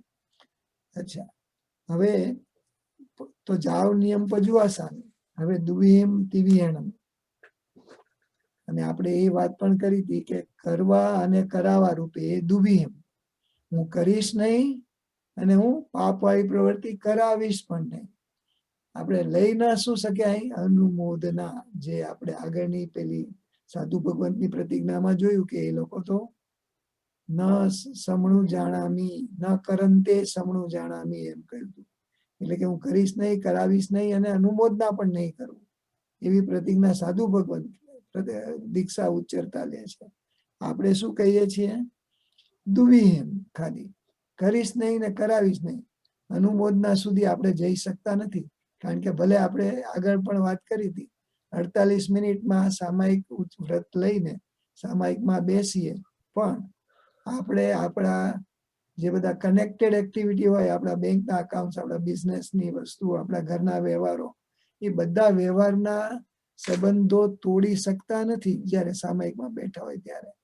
એને એકને કારણે આપણે એને અનુમોદનાનું વ્રત લઈ શકીએ નહીં, કરીએ નહીં, કરાવીએ નહીં. જ્યારે 48 મિનિટ બેઠા હોય ત્યારે આપણે બધું બંધ કરીને બેસી ગયા હોય, છતાં પેલું જે આપણા નામે બધું ચાલતું હોય, મીટર્સ, એ તો બધા ચાલ્યા કરતા હોય, એટલે આપણે અનુમોદના લઈ શકતા નથી. એટલે દુવિહિમ. તો આ સૂત્રમાં તો પહેલા દુવિહિમ શબ્દથી પાપના 2 પ્રકારો કહી, પછી તિવિહેણમ શબ્દથી 3 સાધનો કયા. 3 સાધનો કયા? મન, વચન અને કાયા. તો એની જે સિક્વન્સ છે દુવિહિમ તિવિહેણમ, અને પછી એમ કહે છે કે મણેણમ વાયે કાયણમ ન કરેમી ન કારવેમી. તો એનો ઓર્ડર થોડો રિવર્સ થઈ જાય છે. પહેલા દુવિહિમ તિવિહેણમ લીધું અને તિવિહેણમ પાછળથી કીધું, તો એ ત્રણેયની રેફરન્સ પહેલો કહી દેવામાં આવે છે કે દુવિહિમ તિવિહેણમ ન કરેમી ન કારવેમી મનેણમ વાયે કાયણમ ન કરેમી ન કારવેમી એમ કહીએ છીએ. તેમાં મનેણમ વાયે કાયણમ પહેલા બોલીએ છીએ અને ન કરેમી ન કારવેમી પછી કહીએ છીએ. તો એવું કેમ થયું? એનો ઓર્ડર કેમ ચેન્જ થઈ ગયો? તો એનું સમાધાન આપે છે કે પાપમાં સાધનોની પ્રાધાન્યતા જણાવવા એને પહેલા કયા, મન, વચન, કાયાને પહેલા કયા. અને વ્યાપારની ગૌણતા, એટલે કે જે રીતે બી થતું હોય, પણ કર્યું કે કરાવ્યું 2 ઇક્વલ જ દોષવાળા છે. પણ પેલા સાધનો દ્વારા થવાની પ્રધાનતા હોવાથી તિવિહેણમના અર્થ પહેલા લઈ લીધા. એટલે કે મણેણમ વાયે કાયણમ એમ કહી મન, વચન, કાયાની પાપ વેપારમાં મુખ્યતા છે એને આગળ લીધા, અને પાપ વેપાર કરવું નહીં, કરાવવું નહીં, એને પાછળ લીધા. એટલે દુવિહિમ તિવિહેણમ. તિવિહેણમ એટલે 3 પ્રકારે મન, વચન અને કાયા. હવે અહીંયા મન, વચન અને કાયાના વેપારો, જેમ આપણને આગળ જે પચખાંડ અને આપણને જે એના અર્થ સમજાવ્યા, જે મન, વચન, કાયાના યોગ એ કેવી રીતે થાય છે, સાવજ્યમ જોગમ પચ્છખામી, એવી રીતે મણેણમ વાયણમ કાયણમ, મન દ્વારા આ પાપની પ્રવૃત્તિ કેવી રીતે થાય, વચન દ્વારા કેવી રીતે થાય, એની થોડીક ડિટેલ સમજાવી છે. એટલે પહેલા તો મનને સમજાવ્યું છે. ઘણીવાર આપણે આપણી જ્યારે વાત કરતા હોય ત્યારે શરીર ને મન, વ્યક્તિત્વની જે વાતો કરતા હોય, હું આ છું, એવી રીતે આપણે મન વિશેનો આપણો કોન્સેપ્ટ એટલો બધો ક્લિયર હોતો નથી. એટલે અહીંયા એ મન શું, વચન શું અને કાયા શું, એની ડિટેલ બહુ સરસ સમજાવી છે, જે આપણે સમજવા જેવી છે. કે મન, વચન, કાયા એ નહીં કરવું એટલું બોલી જઈએ છીએ, પણ મન શું છે, વચન શું છે, કાયા શું છે, આત્માની સાથે કેવી રીતે કનેક્ટેડ છે, એટલે કે આપણો ઉપયોગ કેવી રીતે જાય છે, તો મનની ડેફિનેશન સમજવા જેવી છે. મણેણમ એટલે કે મન વડે 212 પેજના એન્ડમાં છે, રાઈટ, મણેણમ. તો આ પદ મનસનું તૃતીયાનું એક વચન છે. તો પહેલા તો મન આત્માથી ભિન્ન છે, આત્માનો પાર્ટ નથી મન. મન ઇઝ નોટ પાર્ટ ઓફ આત્મા, એટલે કે આત્માથી ભિન્ન છે. દેહ વ્યાપી છે, આખા શરીરમાં મન છે, દેહમાં રહેલું છે, પણ આત્માનું નથી, આત્માનો કમ્પોનન્ટ નથી એમ કે છે. આત્માથી ભિન્ન, દેહ વ્યાપી, તો શેનું બનેલું છે? પૂતગલ નિર્મિત. પૂતગલ નિર્મિત જે વસ્તુ વડે તો એનાથી પણ થાય શું? તો કે આત્મા શું કરે છે? મનન વિચાર કરી શકે છે, તે મન કહેવાય છે. આત્મા એના દ્વારા મનન વિચાર કરી શકે છે, પણ મન itself is not part of આત્મા. એ પૂતગલનું બનેલું છે, એ કાયાનો પાર્ટ છે, પણ એ મનન કરવા માટે આત્મા એનો ઉપયોગ કરે છે. એટલે મન વિશે એટલી ક્લેરિટી આપ્યા પછી આગળ કે છે મન એ આત્માથી ભિન્ન છે, માટે ભગવતી સૂત્રના ઉદ્દેશમાં કહ્યું છે, ગોયમાં નો આયા મણે અન્ને મણે. હે ગૌતમ, આત્મા એ મન નથી, પણ મન અન્ય છે. એટલે મન આત્મા છે એમ નહીં ગણવાનું. મન એ દેહ વ્યાપી છે, શરીરમાં વ્યાપેલું છે. અને વિશેષ આવશ્યક ભાષ્યમાં કહ્યું છે, દેહવા વિત્તણો તો દેહમ બાહી. તે દેહ વ્યાપી હોવાથી દેહની બહાર પણ નથી. આત્મા એ નથી અને દેહની બહાર પણ નથી. મન વસ્તુ છે દેહમાં છે. એટલે આપણે વિચારો કરીએ, વિચારો છોડીએ, બધું જે કરીએ એ બધું આ દેહમાં થઈ રહ્યું છે મન દ્વારા. મન એ પાર્ટ દેહનો છે, આત્માનો નથી. અને તો હવે મન કેવી રીતે બનેલું છે? તો કે મન એ પૂતગલના સ્કંદોની રચના છે. એટલે એના માટે વિશેષ આવશ્યક ભાષ્યમાં કહ્યું છે, મનણમ મન્ન એ વાણેણમ મણો તેણ દબ્બવો તમચ તજ્જોગોપગ લમયમ ભાવમણે મનણમ મનતા. એટલે કે મનન કરવું તે મન, અથવા જેના વડે મનન કરાય તે મન. દ્રવ્યથી તે તદ યોગ્ય પૂતગલ રૂપ, એટલે પૂતગલની અનંત વર્ગણાઓમાંથી તેને યોગ્ય ગ્રહણ કરાયેલ મનોવર્ગણા રૂપ છે. એટલે જે આ બધી વર્ગણાઓ છે, જે પૂતગલ છે, એમાં મનોવર્ગણના પૂતગલો ગ્રહણ કરીને મનની રચના કરવામાં આવે છે. એટલે મન પૂતગલ છે એ કયું? કેવી રીતે? તો કે મનોવર્ગણાના જે પૂતગલો વિશ્વમાં હોય એને ગ્રહણ કરી અને મનની રચના કરવામાં આવે છે. એટલે પૂતગલ છે એ રીતે મન એ પૂતગલોનું બનેલું છે. એ સ્પેસિફિક વર્ગણાથી જ બની શકે, એટલે એને મનોવર્ગણા કીધી. મનોવર્ગણાના જે પૂતગલો છે એ જુદા ડિસ્ટિંક્ટ હોય. ભાષા વર્ગણાના એ પણ એક વર્ગણા છે. બધી 9 વર્ગણા છે, એમાં ભાષા વર્ગણા, મન વર્ગણા, આહારક, વૈક્રિય, એ બધી વર્ગણાઓ છે. તો એમાં મનોવર્ગણાના એટલે અમુક વર્ગણાઓથી જ શરીર બની શકે છે, અમુક વર્ગણાઓથી જ વાણી બની શકે છે, અમુક વર્ગણાઓથી જ મન બની શકે છે. વર્ગણા એટલે સમૂહ, વર્ગ કે રાશિ. એટલે ટૂંકમાં આપણને મનનું પાછી વિશેષ સમજ આપી. મન એ આત્મા નથી, મન દેહ વ્યાપી છે, મન પૂતગલોનું બનેલું છે, મન પૂતગલોની સ્પેસિફિક વર્ગણાનું બનેલું છે. એટલે અને પણ એ મનન કરી શકે છે એ મન. તો મનને ચિત્ત, અંતઃકરણ કે સંકલ્પ વિકલ્પ કરનારી ઇન્દ્રિય પણ કહેવામાં આવે છે. જેમ 5 ઇન્દ્રિય છે એવું છઠ્ઠું મન પણ એક ઇન્દ્રિય જેવું જ છે. એટલે શું કે છે કે મનને ત્યાં તો ચિત્ત શબ્દ વાપરવામાં આવે છે, અંતઃકરણ કે સંકલ્પ વિકલ્પ કરનારી ઇન્દ્રિય પણ કહેવામાં આવે છે. એટલે સંકલ્પ વિકલ્પ બધા ક્યાં થાય છે? મનમાં થાય છે. વર્ગણા એટલે સમૂહ, વર્ગ કે રાશિ નથી. Sorry, I miss something. અમુક વર્ગણાઓથી હા, એક પેરેગ્રાફ, આપણે ઉપરના પેરેગ્રાફમાં જે મનોવર્ગણાથી મન બને છે, પછી આગળ એમ કે છે અમુક વર્ગણાઓથી જ શરીર બની શકે છે, અમુક વર્ગણાઓથી જ વાણી બની શકે છે, અને અમુક વર્ગણાથી મન બની શકે છે. વર્ગણા એટલે સમૂહ, વર્ગ, રાશિ. મનન કરનારને ભાવ મન કહેવાય છે. એ સ્ટેટમેન્ટ વિચારવા જેવું છે. Sorry, I missed it. મનન કરવામાં આવે છે મન દ્વારા, પણ મનન કરનારને ભાવ મન કહેવામાં આવે છે. એ ત્યાં આત્માની સાથે કનેક્શન થાય છે. દ્રવ્યમન અને ભાવમન. દ્રવ્યમન છે એ પૂતગલોનું બનેલું છે, પૂતગલ વર્ગણાઓનું. પણ જે મનન કરનાર છે એ જે પાર્ટ છે એ ભાવમન છે, એને ભાવમન કહેવાય છે. તો દ્રવ્ય મન અને ભાવ મન. ભાવ મન એ આત્મા દ્વારા થાય, જે મન દ્વારા વિચારો કરવાના હોય એનું જે સેટઅપ થાય એ ભાવ મન. તો અહીંયા આ રીતે વ્યવહારિક ભાષામાં મનને ચિત્ત, અંતઃકરણ કે સંકલ્પ વિકલ્પ કરનારી ઇન્દ્રિય પણ કહેવામાં આવે છે.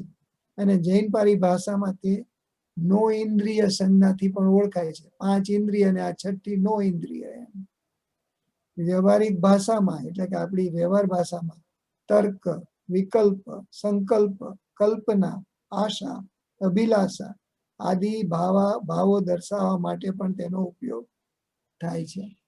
તો મન દ્વારા શું શું થઈ શકે તો એ પણ આપણને સમજાયું. તર્ક, વિતર્ક, વિકલ્પ, સંકલ્પ, કલ્પના કરીએ, આશા રાખીએ, અભિલાષા કરીએ, એ બધો મનનો વિષય છે. તો આપણને મનેણમ વાયા કાયણમ એમ જ્યારે કહીએ ત્યારે મન દ્વારા કેવી રીતે શું કરી શકીએ આપણે, અને ભાવ મન દ્વારા આત્મા કેવી રીતે એમાં જોડાય એ સમજાવ્યું. હવે એવી રીતે વાણી માટે પણ આ બધા યુનિક જૈન કોન્સેપ્ટ છે કે આપણે વાણીને પૂતગલ રૂપે કેવી રીતે ગણીએ છીએ. વાચા એ તૃતીયાનું એક વચન વાણી. આત્મા જે પૂતગલની વર્ગણાઓ વડે બોલી શકે છે અથવા જે બોલાય છે તે વચન, વાણી કે ભાષા કહેવાય છે. વચન તે વાણી અથવા જેના વડે બોલાય તે વાણી. તેમાં દ્રવ્ય વાણી એ ભાષા વર્ગણામાંથી ગ્રહણ કરેલા પૂતગલો છે, અને ભાવવાણી એ ભાષાપણે પરિણામ પામેલા પૂતગલો છે. એટલે ભાવમાં પણ વાણી બોલાય એ દ્રવ્ય વાણી, અને અંદરથી જે ભાવ કરીને બોલાયેલું એ ભાવવાણી. પણ એ ભાવવાણીનો આખો એક સરસ એક્સચેન્જ આપેલો છે ભગવાન અને ગૌતમ વિશે. એ આપણે સમજવા જેવો છે કે રાજગૃહ નગરમાં ભગવાન ગૌતમ યાવત આ પ્રમાણે બોલ્યા કે હે ભગવાન, ભાષા એ આત્મા સ્વરૂપ છે કે અન્ય છે? ભાષા માટે ગૌતમ સ્વામી પૂછે છે ભગવાનને. ભગવાન ઉત્તર આપે છે કે હે ગૌતમ, ભાષા એ આત્મા નથી, પણ તે અન્ય છે, પૂતગલ સ્વરૂપ છે. એટલે ભાષા એ પણ આત્મા નથી. જેમ આગળ આપણે વિચાર્યું હતું મન એ આત્મા નથી, એમ અહીંયા ભાષા પણ આત્મા નથી. તો કે હે ભગવાન, ભાષા રૂપવાળી છે કે અરૂપી? ઉત્તરમાં શું કહે છે કે હે ગૌતમ, ભાષા પૂતગલમય હોવાથી રૂપી છે, પણ રૂપ વિનાની નથી. એટલે આ સમજવામાં બીજા અન્ય દર્શનોને બધાને વિજ્ઞાનને ઘણી મુશ્કેલી પડે. આપણે તો અહીંયા આપણે જે વાણીની વાત થાય છે એ અહીંયા એમ કે છે કે ભાષા રૂપવાળી છે, રૂપી છે, કારણ કે પૂતગલોની બનેલી છે.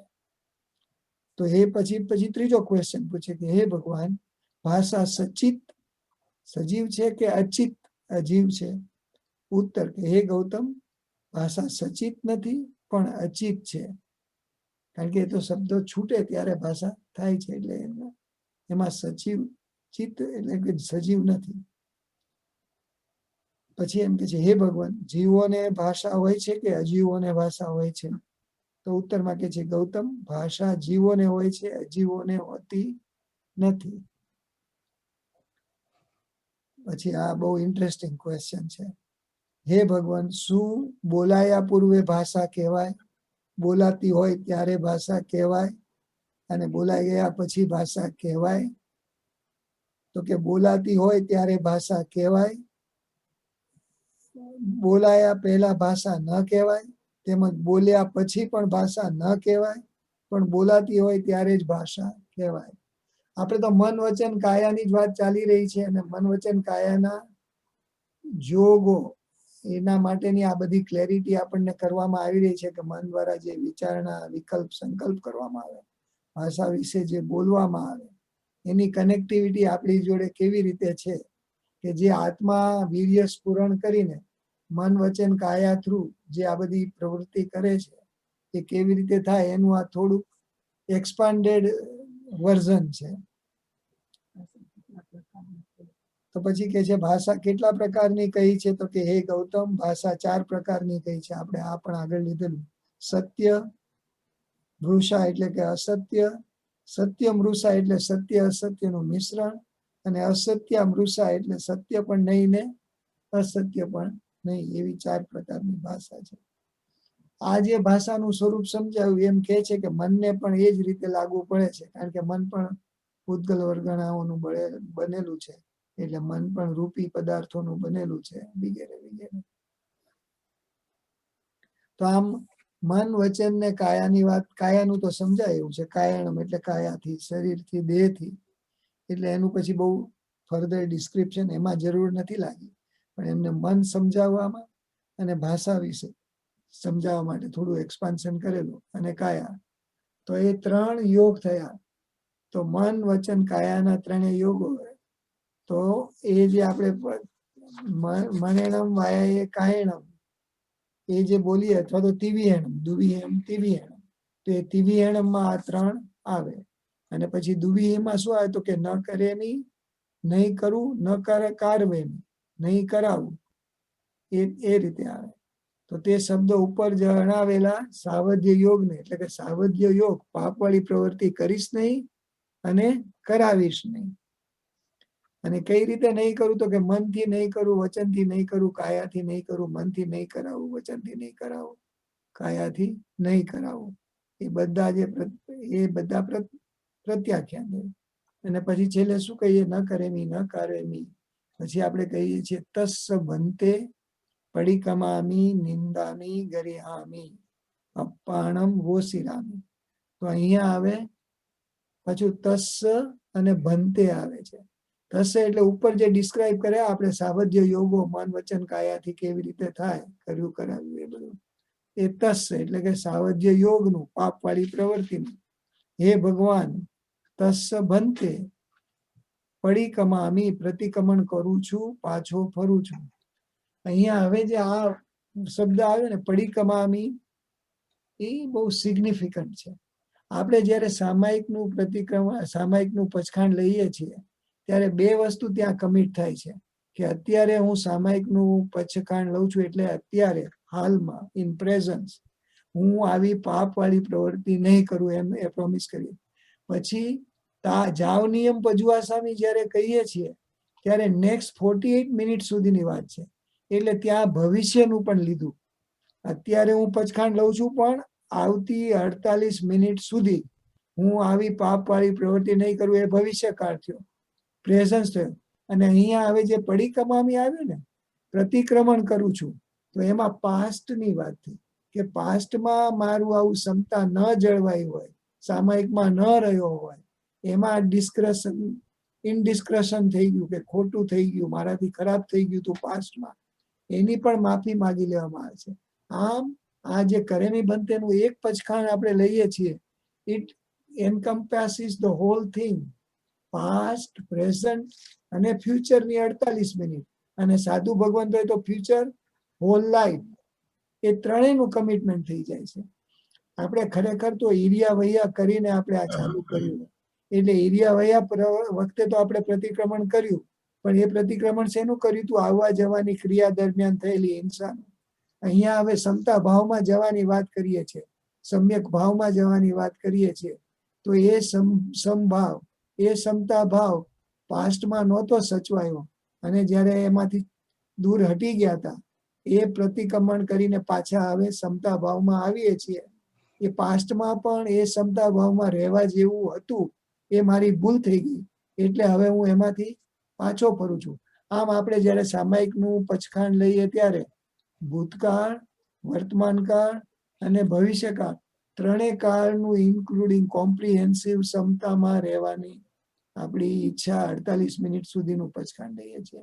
અને સાધુ ભગવંત પચખાણ લે તો જીવનભરનું આ પાપવાળી પ્રવૃત્તિ નહીં કરવાનું અને સમભાવમાં રહેવાનું પ્રતિક્રમણ કરે.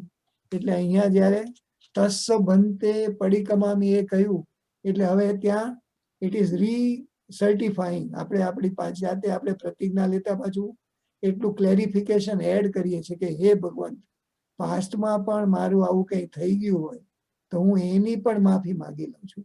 આમ પાસ્ટ, પ્રેઝન્ટ અને ફ્યુચર 3 ત્રિવિધે 3 કાળનું લઈ લીધું, એટલે એમ કે છે પાછો ફરું છું, નિવર્તું છું. નિંદામી ગરહામી, કારણ કે આપણે પાસ્ટમાં ભૂલ થઈ હોય એની પણ નિંદા કરવી છે, એની પણ ગરહા કરી લેવી છે. તો આમ એક લઈએ છીએ સાદું કરેમી બંતે, આપણને બોલતા કદાચ 2 મિનિટે ન થાય. કરેમી બંતે સામાયમ સાવજમ જોગમ પચકામી જાવ નિયમ પજવાસામી દ્વિયમ તિવેણમ મણેણમ વાય કાયણમ ન કરેમી ન કારવેમી તસ્સ બંતે પડીકમામી નિંદામી ગરિયામી અપાણમ વોસિરામી. એમાં આપણે કેટલું બધું ઇન્ક્લુડ કરી દઈએ છીએ. આપણે we are promising so much that I will be like this for 48 minutes. પાસમાં ભૂલ થઈ ગઈ હોય તો પણ માફી, અત્યારે રહું છું ને 48 મિનિટ રહીશ. તો it's a big huge commitment we are making સંભાવમાં રહેવાનું. એટલે અને પછી પડીકમામી પ્રતિક્રમણ કરું છું, પાછો ફરું છું, નિવર્તું છું. એટલે પાપ વાળી પ્રવૃત્તિ પાસ્ટમાં કરી હોય તો એનાથી પણ હવે હું નિવૃત્ત થઈ જાઉં છું. એ ભાવોને હું છોડી દઉં છું. એ પાપ ભાવોને પાપ પ્રક્રિયાઓને ત્યાગી દઉં છું એમ કહી અને પછી નિંદામી ગર્હામી અપ્પાણમ વોસિરામી એમ કહીએ છીએ. તો અહીંયા નિંદામી નિંદુ છું એનું પણ બહુ સરસ સમજાવ્યું છે. આપણે એક જ શબ્દ બોલી જઈએ છીએ નિંદામી, પણ એનું જે સમજાવ્યું છે એ સમજવા જેવું છે. નિંદુ છું, મનથી ખોટું માનું છું, પશ્ચાતાપ કરું છું, તો નિંદા થઈ કહેવાય. ખાલી બોલી જઈએ આપણે કે સોરી જેમ ભાષા પ્રયોગ કરતા હોઈએ છીએ ને વારંવાર કઈ થઈ જાય તો તરત સોરી કહી દઈએ. અહીંયા તો નિંદા કરવાની છે, ખાલી ઓર્ડિનરી સોરી નથી. એટલે નિંદુ છું, મનથી ખોટું માનું છું, પશ્ચાતાપ કરું છું. એટલે નિંદા શબ્દ નિંદ ધાતુ પરથી બનેલો છે. તેનો અર્થ ઠપકો દેવો. એટલે આપણે આપણી જાતને રિમાઇન્ડ કરવું પડે કે ભાઈ ઠપકો આપીએ છીએ. ઠપકો દેવો અથવા ખોટી પ્રવૃત્તિઓને ખરેખર ખોટી ગણવી. જો અહીંયા એમને કહેવું પડ્યું, આત્માને ઠપકો દેવો અથવા તેની ખોટી પ્રવૃત્તિઓને ખરેખર ખોટી ગણવી, તેને નિંદા ગણેલી છે. એટલે ઘણી વાર તો આપણે ખોટી વસ્તુ થઈ રહી છે એવું સ્વીકારમાં આપણામાં નથી આવતું. આપણે સ્વીકારવા તૈયાર નથી થતા, અથવા તો આપણને એનો ખ્યાલ નથી રહેતો, ભાન નથી રહેતું. એટલે અહીંયા એ નિંદામી શબ્દની એટલી બધી ઇમ્પોર્ટન્સ આપી છે કે નિંદામી, હું નિંદા કરું છું કારણ કે મારાથી ન કરવા જેવું થઈ ગયું. તો એની ખોટી પ્રવૃત્તિઓને ખરેખર ખોટી ગણવી, તેમને નિંદા ગણેલી છે. જેને સામાન્ય રીતે પશ્ચાતાપના નામથી ઓળખવામાં આવે છે. તે માટે આવશ્યક નિર્યુક્તિમાં કહ્યું છે સચરિત પચ્છયાવો નિંદા, પોતાના ચારિત્રનો પશ્ચાતાપ તે નિંદા છે. અર્થાત જેઓ એક કામને અંતરથી ખોટું માની તેના માટે ખેદ કરે અને હવે જો આ વાંચવાનું તથા ફરી તે ન કરવાની બુદ્ધિ ધારણ કરે તે જ સાચી નિંદા કરે છે. નિંદામી ગરિહામી અપાણમ ઓસિરામી તો આપણે 50 વાર બોલી જશું વંદિતા સૂત્રની 50 ગાથામાં. પણ અહીંયા શું કે છે કે એના માટે ખેદ કરી અને ફરીથી ન કરવાની બુદ્ધિ ધારણ કરવી. આ મારાથી ખોટું થઈ ગયું પણ મારે ખોટું કરવું જોઈતું ન હતું એવી બુદ્ધિ ધારણ કરવી, તે જ સાચી નિંદા કરે છે. અને તેવી જ નિંદા આત્મકલ્યાણ માટે પ્રશસ્ત સાધન છે. એટલે નિંદા કરવી અને ફરીથી ન થઈ જાય એની અવેરનેસ રાખવી, એ સાચી નિંદા છે. તો એ નિંદામીનો અર્થ કર્યો. હવે ગરહામી. ગરહામી એટલે ગરહા કરું છું. ગરહા એટલે પ્રગટપણે નિંદું છું. એટલે આપણે કોઈ બીજી વ્યક્તિની હાજરીમાં આપણી જે ભૂલ થઈ ગઈ હોય એને આપણે જાહેરાત કરીએ, એને આપણે વ્યક્ત કરીએ, એમને જણાવીએ. એની એટલે એ ગરહા કરવી, નિંદા કરવી, જુગુપ્સા કરવી એટલે રિગ્રેટ કરવું, વખોડવું, આ નહોતું કરવા જેવું થઈ ગયું. એવા અર્થવાળા ધાતુ પરથી ગરહા શબ્દ, ગરહ એટલે નિંદા. અહીં બીજાની સમક્ષ પોતાના દોષોની કબૂલાત કરવાના અર્થમાં ગરહામી શબ્દ વપરાયો છે. તેથી આવશ્યક નિર્યુક્તિમાં કહ્યું છે ગરહાવી તહા જાયમેવ નવરમ પરપગાસણયા. ગરહા પણ સ્પષ્ટ રીતે તથા જાતિ એટલે આગળ કહેલી નિંદાની જાતિની જ છે. ગરહા પણ નિંદાની માફક જ છે, પણ આપણે ત્રીજી વ્યક્તિ બીજી વ્યક્તિને કહીએ છીએ. પણ તેનો વ્યવહાર પોતાના દોષો પર સમક્ષ પ્રગટ કરવાના અર્થમાં જાય. એટલે નિંદામી ગરહામીનો ડિસ્ટિંક્શન ખ્યાલ આવી ગયો ને આપણને, કે નિંદા આપણે સ્વનિંદા પોતે જાતે કરીએ, મારે કરવા જેવું નહોતું, મારાથી થઈ ગયું વગેરે. ગરહામાં આપણે કોઈ બીજી વ્યક્તિને કહીએ છીએ કે મારાથી આવું ખોટું થઈ ગયું, આ નિંદનીય કાર્ય થઈ ગયું, એટલે આપણે જનરલી એને ગુરુ સાક્ષીએ કહીએ છીએ. તો પર શબ્દથી અહીંયા મુખ્યતયા સદગુરુનું સૂચન છે. સદગુરુને આપણે સ્ટેટ કરી દેતા હોય મારાથી આવી આવી ભૂલ થઈ છે. તો એ થયું નિંદામી ગરહામી. ને હવે અપ્પાણમ વોશિરામી. આ જે અપ્પાણમ વોશિરામી શબ્દ વપરાય છે એનું પણ અહીંયા બહુ સરસ ડિસ્ક્રિપ્શન આપ્યું છે. અપ્પાણમ એટલે આત્મા.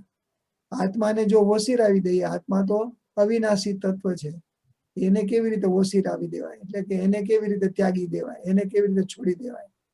તો અપ્પાણમ વોશિરામીને સમજવો કેવી રીતે, તો કે અપ્પાણમ એટલે કસાય આત્મા, એટલે જેની આત્માની પર્યાયમાં કસાય છે, પર્યાયમાં કસાય છે, કસાય યુક્ત પર્યાય છે, એવા આત્માને વોશિરાવાની વાત છે. એ કસાયને છોડાવવાની વાત છે અહીંયા. એટલે અપ્પાણમ વોશિરામી કહીએ તો જનરલી આપણે અન્નથ બોલીએ ત્યારે પણ અપ્પાણમ વોશિરામી કહીએ છીએ. ત્યાં શું આપણે આખો કાયાનો વ્યવહાર છે, એટલે આપણે શું કહીએ છીએ કે જે કાયાને હું મારી ગણી લઉં છું, મારી માનીને આત્મ સ્વરૂપ માનીને પંપાળું છું, સાચું છું, એ આ અન્નથ એટલે કે અત્યારે જે કૌશક કરું છું એમાં મારા કાયાને પડતી કોઈ પણ મુશ્કેલીને હું મારી ગણીશ નહીં, એમ કરીને આપણે અન્નથ બોલીએ છીએ. એવી રીતે અહીંયા પણ અપ્પાણમ વોશિરામી કહીએ ત્યારે એ કસાય આત્માને એને છોડવાની વાત છે, પોતાના સદ્રવ્ય આત્માને નહીં. એટલે અહીંયા આત્માને જુદી જુદી રીતે કેટલી રીતે વિચારી શકાય એ સરસ સમજાયું છે, અને એ સમજવા જેવું છે. એટલે ઘણીવાર આપણને જયારે નહીંથી વાત સંભળાવતા હોય ને, ત્યારે આપણે જયારે નિશ્ચય નહીં સાંભળીએ ત્યારે આપણો ઘણીવાર ગોટાળો થતો હોય છે. તો અહીંયા બહુ સરસ ક્લિયર કર્યું છે. અપ્પાણમ એટલે આત્માને, કસાય આત્માને. તો ઉપયોગ લક્ષણ આત્મા એક પ્રકારનો હોવા છતાં જુદી જુદી અપેક્ષાએ તેના 8 પ્રકાર પડે. આપણો ઉપયોગ ક્યાં ચોંટે છે એ પ્રમાણે આત્માની બિહેવિયર નક્કી થાય ને. એટલે એમ કે છે કે ઉપયોગ પ્રમાણે આત્માને નક્કી કરવો હોય, નામ પાડવું પડે અથવા તેને ડેઝિગ્નેટ કરવો પડે. તો પેલા શું કે છે, દ્રવ્ય આત્મા, એ તો બેઝિક થયું આપણું. દ્રવ્ય આત્મા એટલે ત્રિકાલ વર્તી આત્મા દ્રવ્ય આત્મા કહેવાય છે. તે સર્વ જીવોને હોય છે. દરેક જીવ છે એ આત્મા છે, અને એ દ્રવ્ય આત્મા કેને કહેવાય કે એ આત્મા ક્યારેય નાશ પામનારું નથી, અવિનાશી છે, કાયમનું છે, ને દરેક જીવને છે. તો એ દ્રવ્ય આત્મા થયો. એ દ્રવ્ય આત્મા તો જો આમ વિચારીએ એક અપેક્ષા એ નિશ્ચય એની અપેક્ષા એ, તો દ્રવ્ય આત્મા તો શુદ્ધ બુદ્ધ જ હોય. એ ક્યાંય કોઈની ભળી જાય એની અસર થાય એવું બનતું હોતું નથી. પણ ભૂલ ક્યાં થાય છે, એ જ્યારે જે નેક્સ્ટ આત્મા છે, ધારો કે કસાય આત્મા, એની પર્યાયમાં જ્યારે આવી અશુદ્ધિ ભળી જાય ત્યારે એ આત્માની જ પર્યાય છે, અને એ પર્યાય શુદ્ધ નથી, એ પર્યાય અશુદ્ધ છે. આત્મા ભલે શુદ્ધ હોય, નિર્મળ હોય, પણ પર્યાય અશુદ્ધ છે. તો અહીંયા જયારે કસાય આત્મા કહે ત્યારે શું થયું કે આત્માની પર્યાય કસાય વાળી છે. એટલે એમ કે છે ક્રોધાદી કસાય યુક્ત આત્માને કસાય આત્મા કહેવાય છે, અને તે સકસાયી જીવોને હોય છે, પણ ઉપશાંત કસાય અને ક્ષીણ કસાયને હોતો નથી. તો આપણને એ રીતે હવે જયારે જયારે આવી નિશ્ચય ને વ્યવહારની વાત થતી હોય ને, તો આપણને આ આત્માની વાત સમજાવવી જોઈએ કે આપણો આત્મા શુદ્ધ બુદ્ધ છે, એ બધું બરાબર છે, એ દ્રવ્ય આત્મા, પણ પર્યાયમાં આત્મામાં આવા કસાય વગેરે ભાવો હોઈ શકે ત્યારે એ કસાય યુક્ત આત્માને કસાય આત્મા કહેવાય. એટલે કે એમાં સકસાઈ આત્મા સકસાઈ છે, જીવ સકસાઈ છે, કસાય વાળો છે. એ ત્યારે જો ઉપશાંત કસાય થાય એટલે કે કસાય ઉદયમાં ન હોય અથવા તો ક્ષીણ થઈ ગયો હોય, એટલે કે કસાય જયારે આપણે 10મા ગુણ સ્થાનકે અને પછી જયારે 12મા ગુણ સ્થાનકે આવે ત્યારે જેમ લોભનો નાશ થઈ જાય તો એ બધા કસાયો ક્ષીણ પામી ગયા. તો ક્ષીણ કસાય હોય ક્યાં તો ઉપશાંત કસાય હોય, ત્યારે કસાયની હાજરી ન હોય તો એને આપણે ત્યારે ન હોય, પણ એ સિવાય સંસારી દરેક આત્મા કસાય યુક્ત હોય છે, એને કસાય આત્મા કહેવાય. પછી યોગ આત્મા, તો કે મન વચન કાયાના યોગ વાળા વ્યાપાર વાળો આત્મા યોગ આત્મા કહેવાય છે. તે સિદ્ધના જીવોને હોતો નથી, છેક અર્યંત ભગવાન સુધી મન વચન કાયાના યોગ હોય છે, એટલે ત્યાં સુધી યોગ આત્મા કહેવાય. પછી જ્યારે એ સર્વનો ત્યાગ કરીને એટલે મન વચન કાયાના યોગનો નિરોધ કરીને સિદ્ધ ભગવંત બની જાય ત્યારે હવે યોગ રહેતા નથી એમમાં. સિદ્ધ ભગવંતોને મન વચન કાયાના યોગ હોતા નથી, પણ એ સિવાયના દરેક જીવોને યોગાત્મા કહેવાય. તો આવી રીતે બધી જુદી જુદી ડેફિનેશન છે. એટલે આપણે સમજવાની વાત છે. એટલે ઘણીવાર આપણે અમુક બધા સિદ્ધાંતો ભણતા હોય અથવા તો જ્યારે અમુક રેફરન્સથી ગુરુદેવો વાત કરતા હોય ને નિશ્ચયની વાતો કરતા હોય ત્યારે આપણે કન્ફ્યુઝ ના થઈ જઈએ. તું શુદ્ધ બુદ્ધ શુદ્ધ આત્મા છો, તું ખાતો નથી, પીતો નથી, કર્મ કરતો નથી, આમ તેમ એવું સાંભળીએ ત્યારે એ દ્રવ્ય આત્માની શુદ્ધ આત્માની વાત થતી હોય અને આપણે કસાય આત્માને ભૂલીને આપણી જાતને આપણે શુદ્ધ આત્મા માની બેસીએ કે ભાઈ હું ખાઉં છું પણ મને કઈ લાગે વળગે નહીં, આત્મા કઈ ખાતો નથી, આત્મા કઈ પીતો નથી, એને એટલે વાંધો નથી મને. તો એ ત્યારે આપણને લાગુ ન પડે, કારણ કે આપણે સંસારી જીવો હોવાથી કસાય યુક્ત આત્મા છે, આપણી પર્યાય એવી અશુદ્ધ છે. એટલે આપણે તો ઉલટાનું એમાં દોષ લાગે. એ જયારે શુદ્ધ આત્મા થઈ જાય, સિદ્ધ આત્મા થઈ જાય ત્યારે બરાબર છે. આમ યોગાત્મા એટલે મન વચન કાયાના યોગવાળા આત્મા જે સિદ્ધના જીવોને હોતો નથી. પછી ઉપયોગ આત્મા બધામાં જ હોય, ઉપયોગ વાળો આત્મા ઉપયોગ આત્મા કહેવાય છે. તે સિદ્ધ સંસારી બધા જ જીવોને હોય છે. ઉપયોગ તો એનું લક્ષણ છે, એટલે આત્મા સાથે કાયમ હોવાનું છે. જ્ઞાનાત્મા એ પણ એવું જ છે કે સમ્યક જ્ઞાન રૂપ સ્પષ્ટ બોધ વાળો આત્મા જ્ઞાનાત્મા કહેવાય છે. સર્વ સમ્યક દ્રષ્ટિ જીવોને હોય છે. કારણ કે સમ્યક દ્રષ્ટિ સિવાયના જે જીવો હોય એને આપણે એના જ્ઞાનને અજ્ઞાન કહીએ છીએ અથવા તો વિભંગ જ્ઞાન કહીએ છીએ. એટલે એને જ્ઞાનાત્મા ન કહેવાય જ્યાં સુધી સમ્યક્ત્વ નથી. જ્યાં સુધી સમ્યક્ત્વ ન હોય ત્યાં એ આપણે વ્યવહાર ન થઈ શકે. મિથ્યાત્વી હોય તો એને જ્ઞાનાત્મા ન કહેવાય, કારણ કે હજી એ મિથ્યાત્વી જીવને સાચું જ્ઞાન નથી, સમ્યક્ત્વ જ્ઞાન નથી, સમ્યક જ્ઞાન નથી. તો એ જ્ઞાનાત્મા ખાલી સમ્યક દ્રષ્ટિ જીવ અને બાકી એ જીવોને જ અપ્લાય થશે.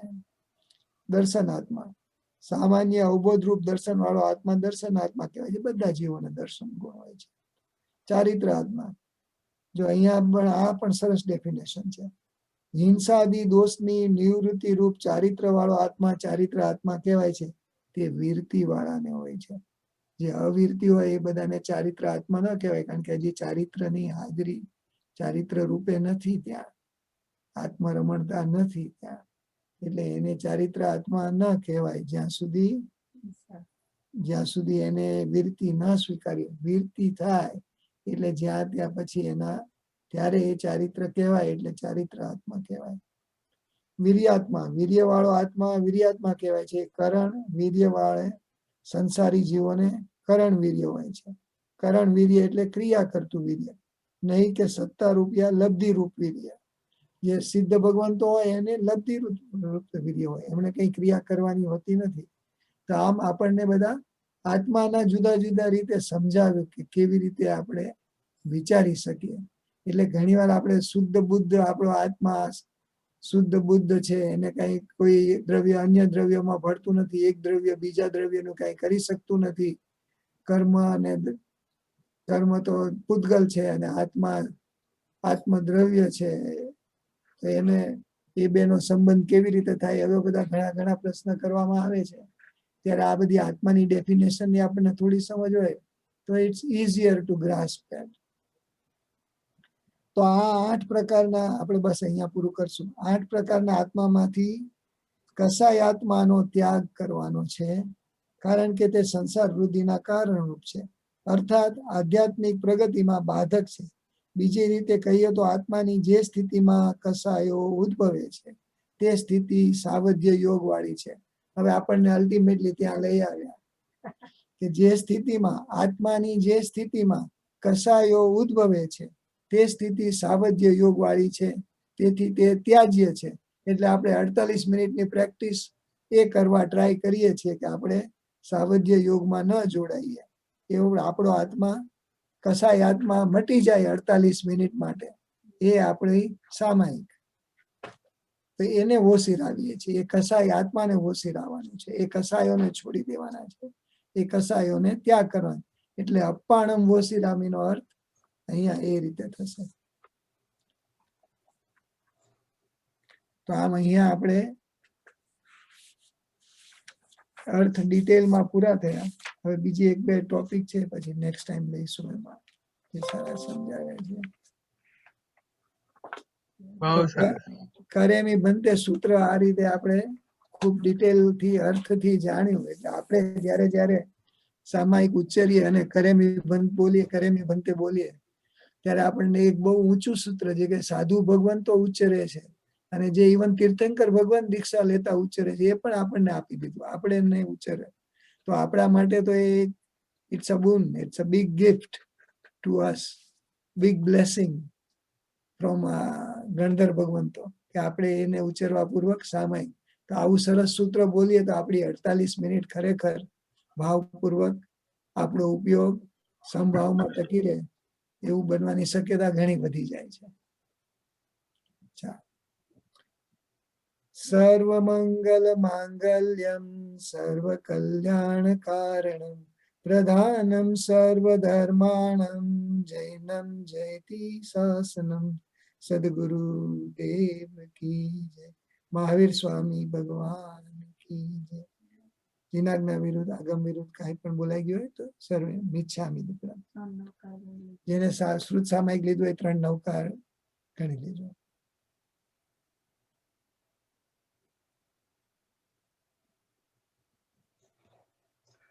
મહેન્દ્રભાઈ શાહ.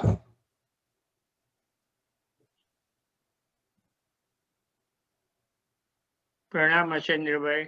પ્રણામ જય જિનેન્દ્ર. મહેન્દ્રભાઈ સારા છો બંને? હાજી સુખ શાંતિમાં છો? હાજી દેવગુરુ પસાય. પ્રણામ મહેન્દ્રભાઈ. પ્રણામ બીનાબેન, સાતામાં છો? યા દેવગુરુ ધર્મ પાસે આપ સાતામાં છો ને? હાજી દેવગુરુ. પૂનમભાઈ પ્રવીણાબેન. જય જિનેન્દ્ર હર્ષેન્દ્રભાઈ. જય જિનેન્દ્ર પૂનમભાઈ સાતામાં છો? જય જિનેન્દ્ર હર્ષેન્દ્રભાઈ સુખ સાતામાં છો? દેવગુરુ ધર્મ પસાય આપ સાતામાં છો ને? હા દેવગુરુ પસાય. બીનાબેન સાતામાં રહેજો. આપી સાતામાં રહેજો. સાતામાં રહેજો. હેમેન્દ્રભાઈ.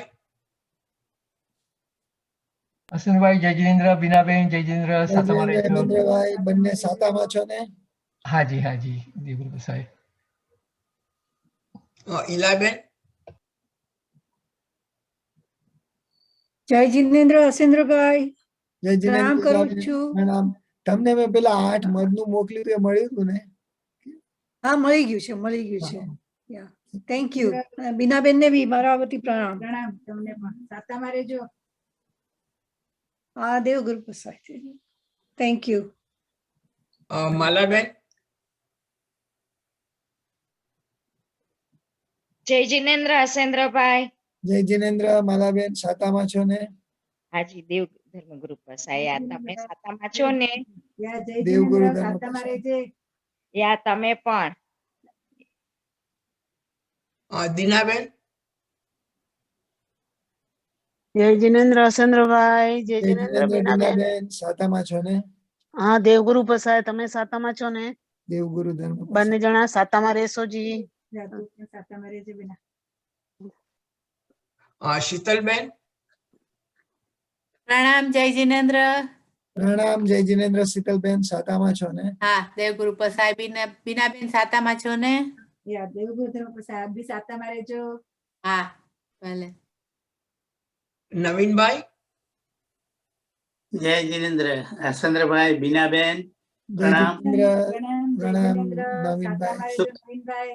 સુખ સાતામાં રહેજો. આપ પણ. આપ પણ. Thank you. ચેતનાબેન. પ્રણામ હસેન્દ્રભાઈ. બીનાબેન.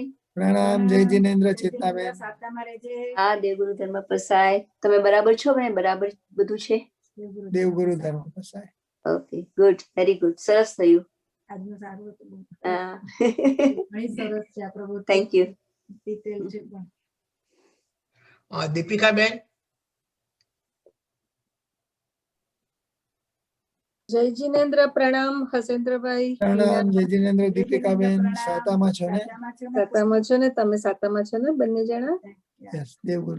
થેન્ક યુ હસેન્દ્રભાઈ. તમારો ખૂબ આભાર. સરસ. Thank you. વીણાબેન. જય જિનેન્દ્ર હસેન્દ્રભાઈ. બીનાબેન જય જિનેન્દ્ર વીણાબેન સાતામાં છો ને? હા દેવગુરુદમ પ્રસાદ તમે સાતામાં ને? અંજનાબેન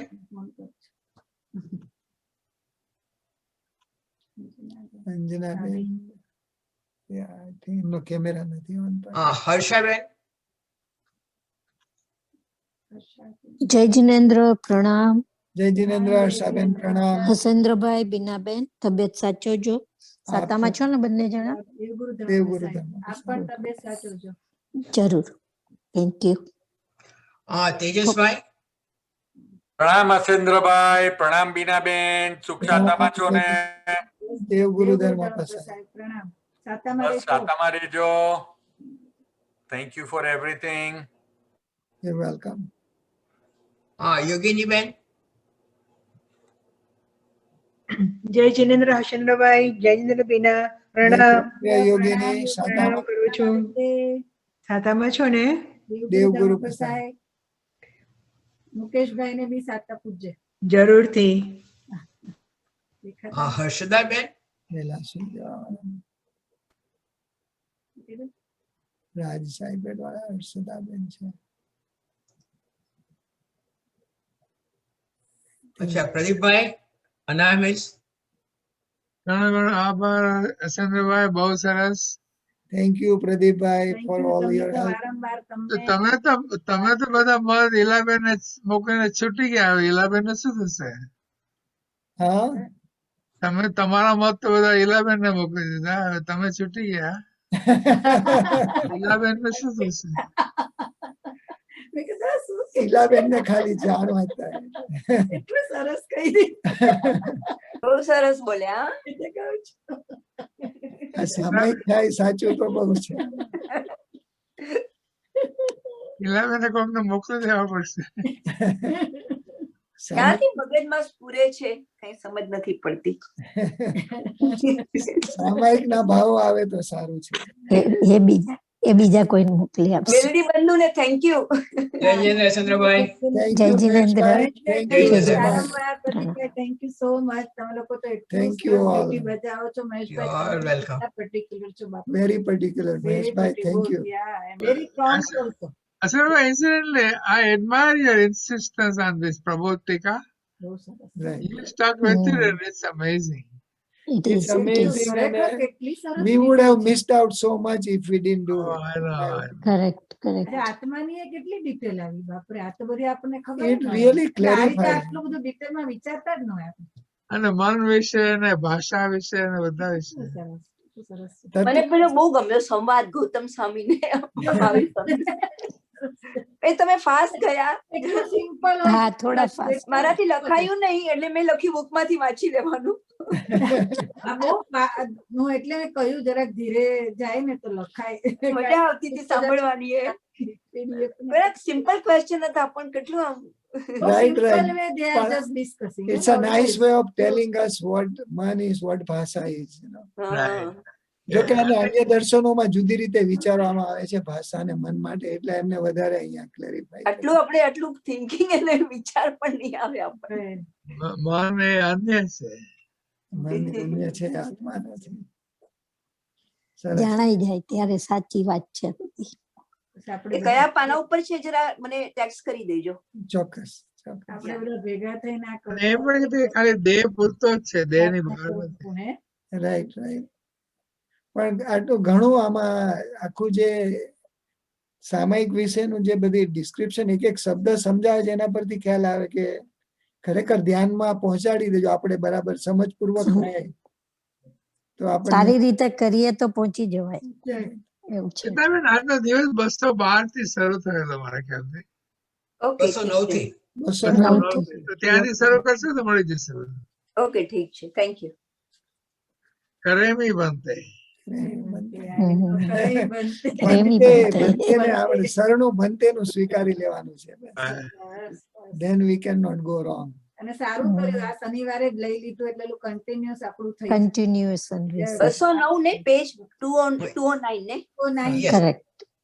પ્રબોધિકા પાર્ટ 1. હા એ પ્રબોધિકા તો ખ્યાલ છે પણ પેજ મને ખ્યાલ નહોતું. એનો પાર્ટ 1. Okay part 1. ઓકે બધાને thank you so Thank much you બધાને. થેન્ક યુ જય જિનેન્દ્ર પ્રણામ હર્ષેન્દ્રભાઈ બંધ કરવું હવે રજા લઉં? Yes, yes. Thank you, Thank you so much. Maheshbhai. Bus Thank we you. are- Okay, you are welcome. All right. Thank you Thank so you. much again.